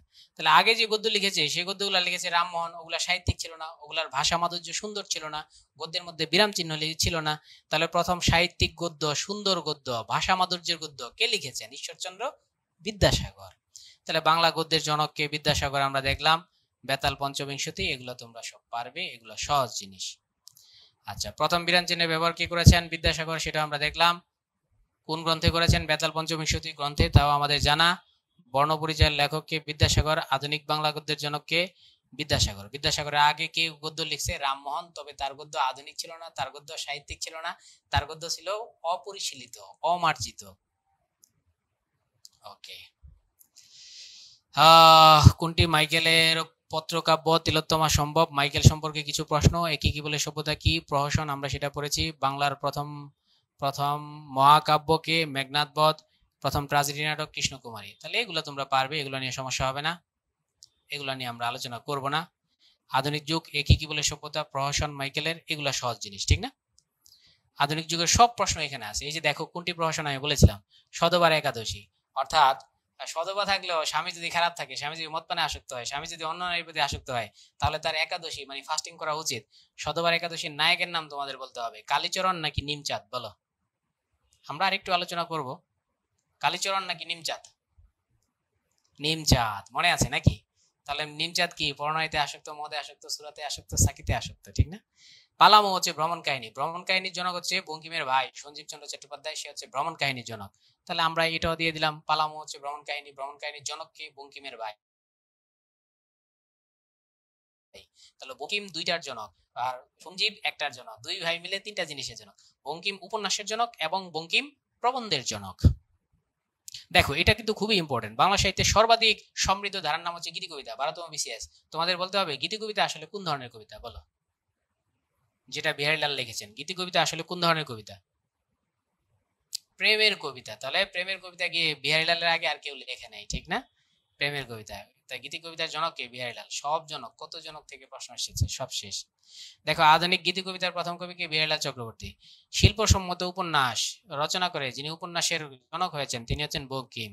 প্রথম সার্থক উপন্যাস কি? দুর্গেশ নন্দিনী। আমরা দেখবো যে দুর্গের প্রধান ইসমানি হচ্ছে ঈশ্বর, দুর্গের ঈশ্বর, দুর্গের প্রধানের কন্যা তিলোত্তমা। তিলোত্তমার প্রেমের কাহিনী আছে এখানে। বাংলা সাহিত্যে প্রথম মুসলিম উপন্যাসিক মীর মোশাররফ হোসেন, আমরা সেটা পড়েছি। প্রথম নাট্যকার বসন্ত কুমারী। একজন জিজ্ঞাসা করছে বসন্ত কুমারীর বিষয়বস্তু কি? বসন্ত কুমারীর বিষয়বস্তু হচ্ছে, ভাই এটা খুব ডেঞ্জারাস নাটক, এখানে সৎ মা তার সৎ ছেলেকে উত্ত্যক্ত করে, এইটা হচ্ছে বিষয়বস্তু। সৎ মা সৎ ছেলেকে উত্ত্যক্ত করে, এই হচ্ছে বিষয়বস্তু। মোশাররফ সম্পর্কে সকল প্রশ্ন আমরা টুকটাক আলোচনা করেছি। প্রথম মুসলিম নাট্যকার কে? মোশাররফ। প্রথম মুসলিম গদ্যকার কে? মোশাররফ। প্রথম মুসলিম ঔপন্যাসিক কে? মোশাররফ। প্রথম মুসলিম মহাকবি কে? মোশাররফ না কায়কোবাদ? তাহলে অ্যান্সার হবে প্রথম মুসলিম মহাকবি কায়কোবাদ। কায়কোবাদের প্রথম কাব্য কি? বিরহ বিলাপ। কেন কায়কোবাদের কাব্যের মধ্যে কষ্ট আছে? কায়কোবাদ গিরিবালা নামে এক হিন্দু মেয়েকে ভালোবেসেছিল। এই হিন্দু মেয়ে গিরিবালাকে ভালোবেসে সে সেকা খাইছে, তাই তার সমস্ত কাব্যের মধ্যে কষ্ট থাকে। তার একটা কাব্যের নাম বিরহ বিলাপ, আর একটা কাব্যের নাম অশ্রুমালা, সব কষ্ট। এখন দেখো শ্রীরামপুর মিশনের সব অবদান প্রায় আমরা বলে ফেলেছি। শ্রীরামপুর মিশন পত্রিকায় তার অবদান আছে, ছাপাখানায় অবদান আছে। কেন? উদ্দেশ্য ছিল কি প্রতিষ্ঠা করা? ধর্মপ্রচার। তাহলে এটা 18 সালে প্রতিষ্ঠা করেছে, উইলিয়াম কেরি এর সাথে যুক্ত ছিল, আমরা সেটা পড়লাম। এরপর আমরা দেখলাম এখানে ধর্ম পুস্তক রচনা হয়। তারপর দেখো এখান থেকে যে চার্লস উইকিলিন্স কি করলো? বাংলা মুদ্রাক্ষরের জন্য, সেটা আমরা দেখলাম। পরবর্তীতে দেখলাম পঞ্চানন কর্মকার সেটা নিয়ে আবার কাজ করলো। এখান থেকে দুইটা পত্রিকা, আমরা পত্রিকাগুলোকে পড়েছিলাম। প্রথম দিকের পত্রিকাগুলোকে আমরা পড়বো বিদেশ। বিদেশ হচ্ছে বেঙ্গল গ্যাজেট, ডিতে হচ্ছে দিগদর্শন, এসতে হচ্ছে সমাচার দর্পণ। এর মধ্যে এই দিগদর্শন আর সমাচার দর্পণ এই দুইটা মিশনারিজদের পত্রিকা। এই দুইটার উদ্দেশ্য ছিল ধর্ম প্রচার করা। এই যে আমরা দেখতে পেলাম দিগদর্শন 1828 সাল, সমাচার দর্পণ 1828 সাল। এই দুইটা পত্রিকার সম্পাদক ছিল জন ক্লার্ক মার্শম্যান। তাহলে শ্রীরামপুর মিশন তো আমাদের পড়া শেষ। এই শ্রীরামপুর মিশন থেকে কি কি জাতীয় প্রশ্ন আসে দেখো। এই যে বাংলা মুদ্রাক্ষরের জনককে? চার্লস উইলকিন্স, আমরা সেটা দেখে ফেললাম। তারপর হচ্ছে বাংলাদেশের প্রথম ছাপাখানা রংপুরে, এটার নাম হচ্ছে রংপুর বার্তাবহ। এই রংপুর বার্তাবহ বাংলাদেশের প্রথম ছাপাখানা। এখন তিনটা ছাপাখানা আমি বলবো। ভারতবর্ষের প্রথম ছাপাখানা কোথায়? গোয়ায়, হুগলিতে, রংপুরে, বলো। ভারতবর্ষের প্রথম ছাপাখানা, ভারতবর্ষের প্রথম ছাপাখানা গোয়ায়। আচ্ছা আমি তোমাদের এখানে যেহেতু দুই তিনজন ভুল অ্যান্সার দিয়েছো, আমি তোমাদের জন্য বাংলা আর ভারতবর্ষের একটা পার্থক্য তোমাদের বুঝিয়ে দিই, নাহলে তোমরা এটা বোধহয় একটা প্যাচ লাগাই দিবা। এই যে ধরো আমি বাংলাদেশ আঁকছি, এই যে বাংলাদেশ সংক্ষেপে, এই বাংলাদেশের পাশে এই যে এটুকু দেখো সেভেন সিস্টার দেখো, এটুকু দেখো, এটুকু হচ্ছে তোমার কলকাতা। তাহলে এই কলকাতার বাংলা এতটুকু বাংলা। এই জায়গায় আছে কিন্তু বিহার, এই বিহারও কিন্তু বাংলা। আর এখানে ছিল হচ্ছে উড়িষ্যা, এটাও কিন্তু বাংলা। আর যে হুগলির কথা বলছি, তোমরা জানো যে নদীটা আছে, নদীটা এই হচ্ছে আমাদের কি নদী? গঙ্গা নদী বা পদ্মা নদী। এই জায়গায় হচ্ছে ফারাক্কা বাঁধ। আর এখানে যে নদীটা এটা হচ্ছে ভাগীরথী, অর্ধেক ভাগীরথী আর অর্ধেক হচ্ছে হুগলি নদী। তাহলে হুগলি তো এই জায়গায়, এই পুরাটাই হচ্ছে বাংলা। তাহলে ভারতবর্ষ কোনটা ভাইয়া? এই পুরাটা যদি বাংলা হয়, ভারতবর্ষ তো আরো দূরে, এই যে এখানে কাশ্মীর, এখানে গুজরাট, এই পুরাটা, বাকিটা হচ্ছে ভারতবর্ষ। এটুকু হচ্ছে ভারতবর্ষ, কালো অংশটা। আর এখানে যে লাল অংশটা আছে, এই লাল অংশটা হচ্ছে তোমার কি হয়ে যাবে? লাল অংশটা হয়ে যাবে তাহলে বাংলা। তাহলে আশা করি আমরা বুঝতে পেরেছি। তাহলে ভারতবর্ষের গোয়ায় হচ্ছে প্রথম কি? প্রথম মুদ্রণ যন্ত্র। এরপর আমরা কোথায় পাই? হুগলিতে। এই যে হুগলি হচ্ছে এই এলাকাটায়, তাহলে হুগলিতে হচ্ছে বাংলায় প্রথম মুদ্রযন্ত্র। এরপর আমরা পাই রংপুরে, বাংলাদেশের প্রথম মুদ্রণ যন্ত্র। এবার আশা করি তোমরা এই চিত্রটা দেখে আমার উত্তরটা কারেক্ট দিতে পারবে। বলো ভারতবর্ষের প্রথম প্রথম মুদ্রণ যন্ত্র কোথায়? ভারতবর্ষের, হ্যাঁ, গোয়ায়। এবার বলো বাংলায় প্রথম মুদ্রণ যন্ত্র কোথায়? হুগলি নদীর তীরে বা হুগলিতে। এরপর বলো বাংলাদেশে প্রথম মুদ্রণ যন্ত্র কোথায়? রংপুরে। এবার সব অ্যান্সার কি হইলো? কারেক্ট হইলো। আমিও কি হইলাম? খুশি হইলাম। সব অ্যান্সার কারেক্ট হয়েছে। তাহলে এই পার্থক্যটা আমাদের বুঝতে হবে, না হয় আমরা বারবার প্যাচ লাগাই দিব। এবার দেখো বাংলায় আবার প্রথম ছাপাখানা, এখানে কিন্তু রংপুর নাই। যেহেতু রংপুর নাই, তাহলে আমরা এটা কি দিলাম? শ্রীরামপুর মিশন দিলাম। হুগলি নাই, হুগলি যদি থাকতো তাহলে হুগলি হইতো, বাংলায় মানে হুগলিতে। তাহলে হুগলি যেহেতু নাই, তাই এখানে আমরা শ্রীরামপুর মিশন দিলাম। তাহলে শ্রীরামপুর মিশনে কত সালে? 18 সালে। হুগলিতে হচ্ছে তোমার 1778 সালে বা 73 সালে হুগলিতে। তাহলে হুগলিতে আগে, হুগলির কথা যেহেতু এখানে নাই, তাই অ্যান্সার হয়েছে কি? তাই অ্যান্সার হয়েছে শ্রীরামপুর মিশন। আর হুগলি যদি থাকতো তাহলে হুগলি হইতো প্রথম। এবার উপমহাদেশের প্রথম ছাপাখানা এই 1898 সালে। তোমাকে বলতে হবে 1898 সালে যেই ছাপাখানাটা প্রতিষ্ঠিত হয়েছে সেটা কোথায় প্রতিষ্ঠিত হয়েছে, তোমরা বলো তো দেখি। 1858 সালে যেই ছাপাখানাটা 98 সালে, সেটা কোথায় প্রতিষ্ঠিত হয়েছে? উপমহাদেশের প্রথম ছাপাখানা। গুড, এটা হচ্ছে গোয়ায়। এই তো বুঝে গেছে, সাবাস। তাহলে ছাপাখানার প্রশ্ন নিয়ে যত ঝামেলা আছে আমাদের সব শেষ।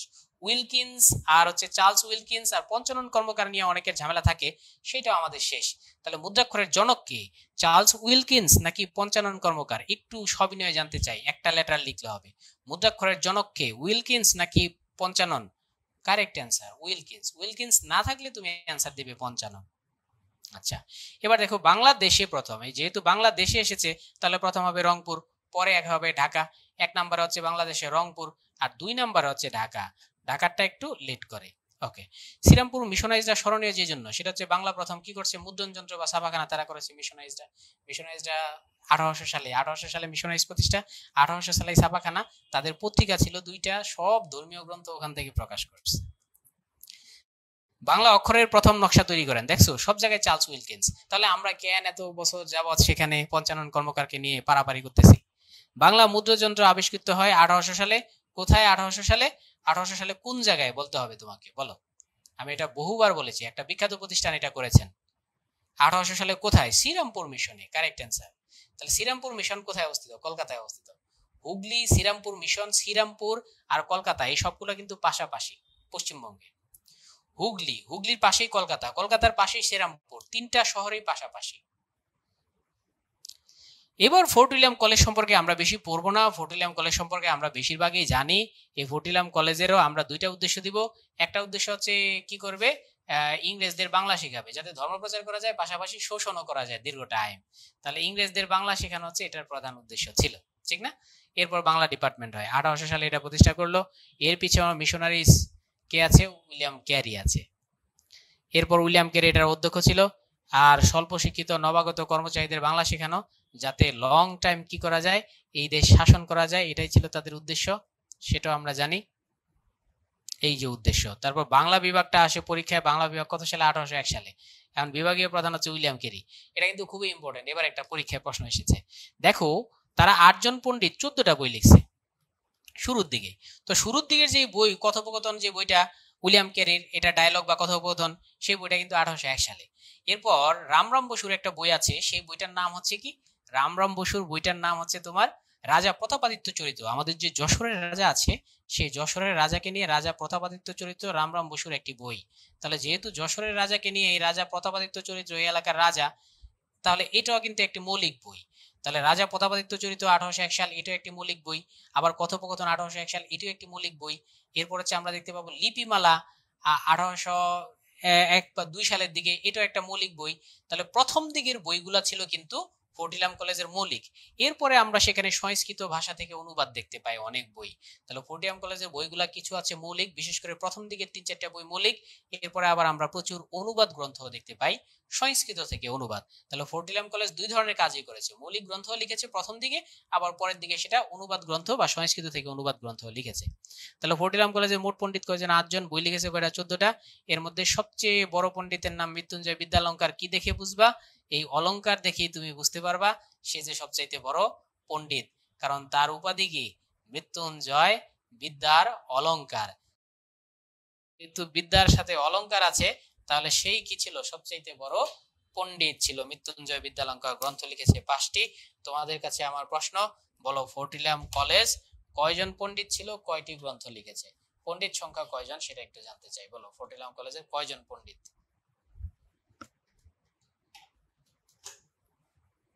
কয়জন পণ্ডিত? চার্জ গিয়েছিল গা, চার্জটা লাগালাম। 8 জন পণ্ডিত। হ্যাঁ, আর গ্রন্থ লিখেছেন কয়টি? গ্রন্থ লিখেছেন 14টি। আর সবচেয়ে বড় পণ্ডিতের নাম হচ্ছে মৃত্যুঞ্জয় বিদ্যা অলঙ্কার, কারণ তার উপাধি দেখেই বোঝা যায় বিদ্যার অলঙ্কার। আর সে একাই গ্রন্থ লিখেছে কয়টি? সে একাই গ্রন্থ লিখেছে 5টি। তাই সে কিসের অলঙ্কার? বিদ্যার অলঙ্কার। ওকে, এখান থেকে আমরা খুব বেশি পড়বো না। এই যে দেখো, প্রথম যে গ্রন্থগুলো আছে এগুলো হচ্ছে মৌলিক রচনা। এই যে কথোপকথন 1801 সাল, তারপর রাজা প্রতাপাদিত্য চরিত্র এটাও 1801 সাল, লিপিমালা এটাও কিন্তু 1802 সাল। তাহলে এই প্রথম 3টা গ্রন্থই কিন্তু মৌলিক।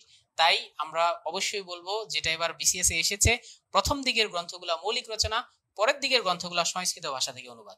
যেমন ধরো 1812 সালে যে গ্রন্থটা, এটা কিন্তু সংস্কৃত ভাষা থেকে অনুবাদ, তবে এই গ্রন্থটা কিন্তু তোমার অনেক লেটে লিখেছে, লেট করে। তাহলে ফোর্টিলাম কলেজের উদ্দেশ্য আমরা বললাম, কিছুটা ধর্মপ্রচার উদ্দেশ্য হইল। চণ্ডীচরণ মুন্সী কে? ফোর্টিলাম কলেজের একজন পণ্ডিত ছিলেন চণ্ডীচরণ মুন্সী। আমরা দেখলাম ফোর্টিলাম কলেজের শিক্ষককে রামরাম বসু, সবচেয়ে সিনিয়র শিক্ষক। সবচেয়ে সিনিয়র শিক্ষকের নাম আছে রামরাম বসু। প্রথম অধ্যক্ষ কে ছিলেন? William Carey. বাংলা বিভাগ চালু হয়েছে ফোর্টিলাম কলেজে কত সালে? 1801 সালে। 32 সিংহাসন কার রচনা? সেটা হচ্ছে মৃত্যুঞ্জয় বিদ্যালঙ্কার। লর্ড ওয়েলেসলি এটা প্রতিষ্ঠা করেছেন। ফোর্টিলাম কলেজের পণ্ডিতকে? মৃত্যুঞ্জয় বিদ্যালঙ্কার, রামরাম বসু। এর মধ্যে সবচেয়ে সেরা পণ্ডিতকে? মৃত্যুঞ্জয় বিদ্যালঙ্কার। মৃত্যুঞ্জয় বিদ্যালঙ্কারের সাথে রামমোহনের সাথে যুদ্ধ ছিল, দুজনের সমসাময়িক ছিল। এই রামমোহন সতীদাহ প্রথা বিলুপ চাইতো, আর মৃত্যুঞ্জয় বিদ্যালঙ্কার সতীদাহ প্রথা চাইতো। পণ্ডিত হওয়ার পরও মৃত্যুঞ্জয় বিদ্যালঙ্কার এই পুংটামিটা করেছিল। তাহলে মৃত্যুঞ্জয় বিদ্যালঙ্কারের সাথে রামমোহনের বিরোধ ছিল, মৃত্যুঞ্জয় বিদ্যালঙ্কারের সাথে ভবানীচরণ বন্দ্যোপাধ্যায়ের বিরোধ ছিল। তাহলে ইয়ার সাথে রামমোহনের সাথে ভবানীচরণের বিরোধ, রামমোহনের সাথে মৃত্যুঞ্জয় বিদ্যালঙ্কারের বিরোধ। এই দুইজনের বিরোধ ছিল। কেন? কারণ রামমোহন আধুনিক মানুষ ছিলেন। আচ্ছা, আর বাকি ঘটনা মোটামুটি আমরা যা পড়ে ফেলেছি। এই যে হিন্দু কলেজটা আমরা একটু সংক্ষেপে দেখতে চাই।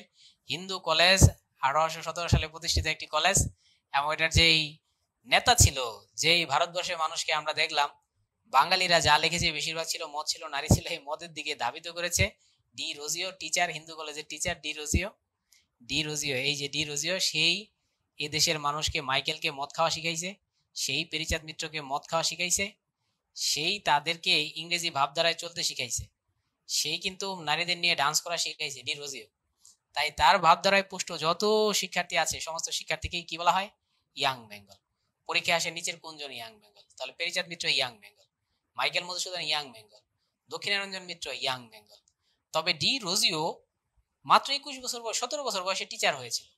17 বছর বয়সে টিচার হয়ে 21 বছর বয়সে মরিয়ে গেছে। কেন? কারণ সে হিন্দু কলেজের ছাত্রদের ক্যান মদ খাওয়া শিখাইলো, নারীর সাথে মেলামেশা শিখাইলো। এসব কারণে তাকে বহিষ্কার করা হয়েছিল।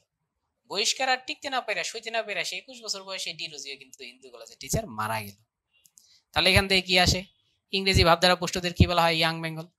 এরা কার মন্ত্রে আদিষ্ট ছিল? ডি রোজিওর। ডি রোজিও হিন্দু কলেজের টিচার ছিলেন, তবে তিনি আস্তিক হতে বলতেন না। তিনি কি নাস্তিক হতে বলতেন? তাও না। তিনি বলতেন যদি আস্তিক হও পজিশনে হও, যদি নাস্তিক হও পজিশনে হও, যেটাই গ্রহণ করো জ্ঞান অর্জন করে গ্রহণ করো। তাহলে তার সবচেয়ে বেশি জোর ছিল কোথায়? জ্ঞান অন্বেষণে। তাই এই ইয়াং বেঙ্গলের একটা পত্রিকাও ছিল, সেই পত্রিকার নামই ছিল জ্ঞান অন্বেষণ। তাই পরীক্ষায় আসে ইয়াং বেঙ্গলের পত্রিকার নাম কি? তাহলে অ্যান্সার হবে কি? জ্ঞান অন্বেষণ।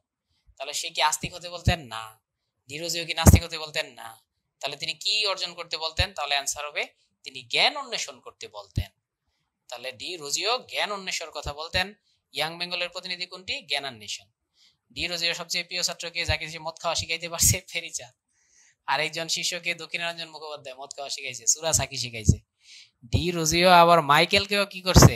এই সূরা সাকি শিখাইছে। এই মাইকেলে আবার ডি রোজিওকে বাস দিয়ে, ইয়াং বেঙ্গলকে বাস দিয়ে রচনা করেছে একে কি বলে? সভ্যতা। তাহলে এগুলো আমাদের শেষ। দেখো কি কি সালের প্রশ্ন এসেছে, বিগত সালের প্রশ্নগুলো আমরা একটু দেখি। এই যে 5, ইয়াং বেঙ্গলের গোষ্ঠীভুক্ত সদস্যকে? মাইকেল মধুসূদন, মদ আর নারী নিয়ে ব্যস্ত। ইয়াং বেঙ্গলের মুখপাত্র কোনটি? জ্ঞানান্বেষণ। ডি রোজিও আস্তিক ছিলেন? নো। নাস্তিক ছিলেন? নো। কি ছিলেন? জ্ঞানের সন্ধানী, জ্ঞানের পাগল ছিলেন, তাই তার পত্রিকার নাম ছিল জ্ঞানান্বেষণ। ইয়াং বেঙ্গল কি? ইংরেজি ভাবধারা পুষ্ট বাঙালি যুবক। ইয়াং বেঙ্গলের প্রবক্তাকে? ডি রোজিও। আচ্ছা, তো মোটামুটি এখানে আমরা দেখতে পাচ্ছি, আমরা মোটামুটি আধুনিক যুগের অনেক কিছুই দেখলাম। এখানে আমাদের একটা ইয়ার বিজ্ঞাপন থাকবে, বিসিএস এর বিজ্ঞাপন থাকবে, সেটা একটু পরে বলছি। আমি দুই একটা প্রশ্ন করছি, প্রশ্নগুলোর উত্তরটা একটু জানতে চাই। বলো তো দেখি, দুইটা অবদানটাকে আমরা প্রথমত দুইটাকে ভাগে ভাগ করব। একটা ভাগ হচ্ছে তোমার মিশনারিজদের অবদান, আর একটা ভাগ হচ্ছে তোমার বাঙালিদের অবদান। তাহলে বলো মিশনারিজদের অবদান কোথায়? মিশনারিজদের হাত ধরে আধুনিক যুগ শুরু হইলো, তারা সবকিছু চেষ্টা করলো। কিসের চেষ্টা? মিশনারিজরা পত্রিকা করলো, মিশনারিজরা ভোকাবুলারি করলো, কোচ ধর্ম প্রচার। আর বলতো বাঙালিরা সাহিত্যের চেষ্টা করলো। বাঙালিরা তো আর খ্রিস্টান ধর্ম প্রচার করবে না। তবে বাঙালিদের প্রথম দিকের যত রচনা আছে, বেশিরভাগ রচনা 1800 সালের পর, সমস্ত রচনার মধ্যে দুইটা জিনিস কমন ছিল। কি ছিল কমন বলো? বাঙালিদের রচনায় বেশিরভাগ মদ আর নারী। তাহলে আশা করছি যে আধুনিক যুগের যে একটা প্যাটার্ন, কিভাবে স্কুলগুলা প্রতিষ্ঠা করলো, সেটা হচ্ছে বাংলা শেখানোর জন্য। বাংলা শিখিয়ে কি করবে? ইংরেজরা শোষণ করবে। বাংলা শিখিয়ে কি করবে? এদেশের মানুষকে খ্রিস্টান বানাবে। কেন তারা পত্রিকাগুলা ইংরেজরা তৈরি করলো? পত্রিকার মাধ্যমে তারা তাদের খ্রিস্টানিটি প্রচার করবে। কেন ইংরেজরা ডিকশনারি বানাইলো? কারণ তাদের পাদ্রীরা সেই ডিকশনারি পড়বে, ডিকশনারি পড়ে বাংলা শিখবে, বাংলা ভাষা শিখবে, বাংলা ভাষা শেখার পর তারপর তারা কি করবে? তারপর তারা বাঙালিদের গিয়ে ধর্ম বুঝাবে। ডিকশনারির উদ্দেশ্য ছিল ধর্ম প্রচার। কেন তারা পত্রিকা করলো? সেটার উদ্দেশ্য ছিল ধর্ম প্রচার, ধর্মটাকে যাতে তারা প্রচার করতে পারে। এবং কেন তারা ডিকশনারির পাশাপাশি ব্যাকরণ করলো? সেটার উদ্দেশ্য ছিল পাদ্রীরা ব্যাকরণ পড়বে, পাদ্রীরা ব্যাকরণ শিখবে, তারপর সেই ব্যাকরণ শিখে ভাষায় দক্ষতা অর্জন করবে, ভাষায় দক্ষতা অর্জন করে বাঙালিদের গিয়ে বুঝাবে যে খ্রিস্টান ইজ দ্য বেস্ট। তাহলে দেখো, তার সব কিছু ছিলই কিন্তু আমাদের কি করা? আমাদের ক্ষতি করা, আমাদেরকে খ্রিস্টান বানানোর উদ্দেশ্য। তার সব কিছুর মূলেই ছিল আমাদেরকে শোষণ করার উদ্দেশ্য। কিন্তু সেই খারাপ জিনিসগুলো আমাদের ভালো হয়ে গেছে, যেটাকে আমরা বলি সাপে বর হয়েছে। এই হচ্ছে আমাদের আধুনিক যুগের সূচনা। খ্রিস্টানিটি আর মদ আর নারীর মধ্যে আমাদের আধুনিক জীবনের সকল সূচনা এখানেই। আমরা পড়লাম তোমাদের জন্য উত্তরণ। এই 50তম বিসিএস প্রিলি অপটিমাম ব্যাচে ভর্তি চলছে। এটা শুরু হবে 3রা অক্টোবর 2025 সালে। কোর্স সমূহ দুই ধরনের হতে পারে, কম্বো এবং অনলাইন। অনলাইন তো তোমরা যেটা করছো, কম্বো হচ্ছে সারা দেশের উদ্ভাসের সকল শাখায় তোমরা গিয়ে পরীক্ষা দিতে পারবে এবং বই টই ইত্যাদি নিতে পারবে। আরো কিছু সার্ভিস মনে হয় আছে। এক্সাম ব্যাচ, সেটা হচ্ছে শাখায় গিয়ে পরীক্ষা দিতে পারবে, এটা হচ্ছে কম্বো। আর অনলাইনে বসে পরীক্ষা দিবে, এটা হচ্ছে অনলাইন এক্সাম ব্যাচ। আর ক্লাসগুলা সকল ক্লাসে হবে অনলাইন, অফলাইনে কোনো ক্লাস নাই। আর শুধুমাত্র তোমরা বই পাবে। ঠিক আছে, সবাই ভালো থাকবে। আল্লাহ হাফেজ। আধুনিক যুগের সমাধান ভালোভাবে ভালোবেসে করতে হবে। আল্লাহ হাফেজ।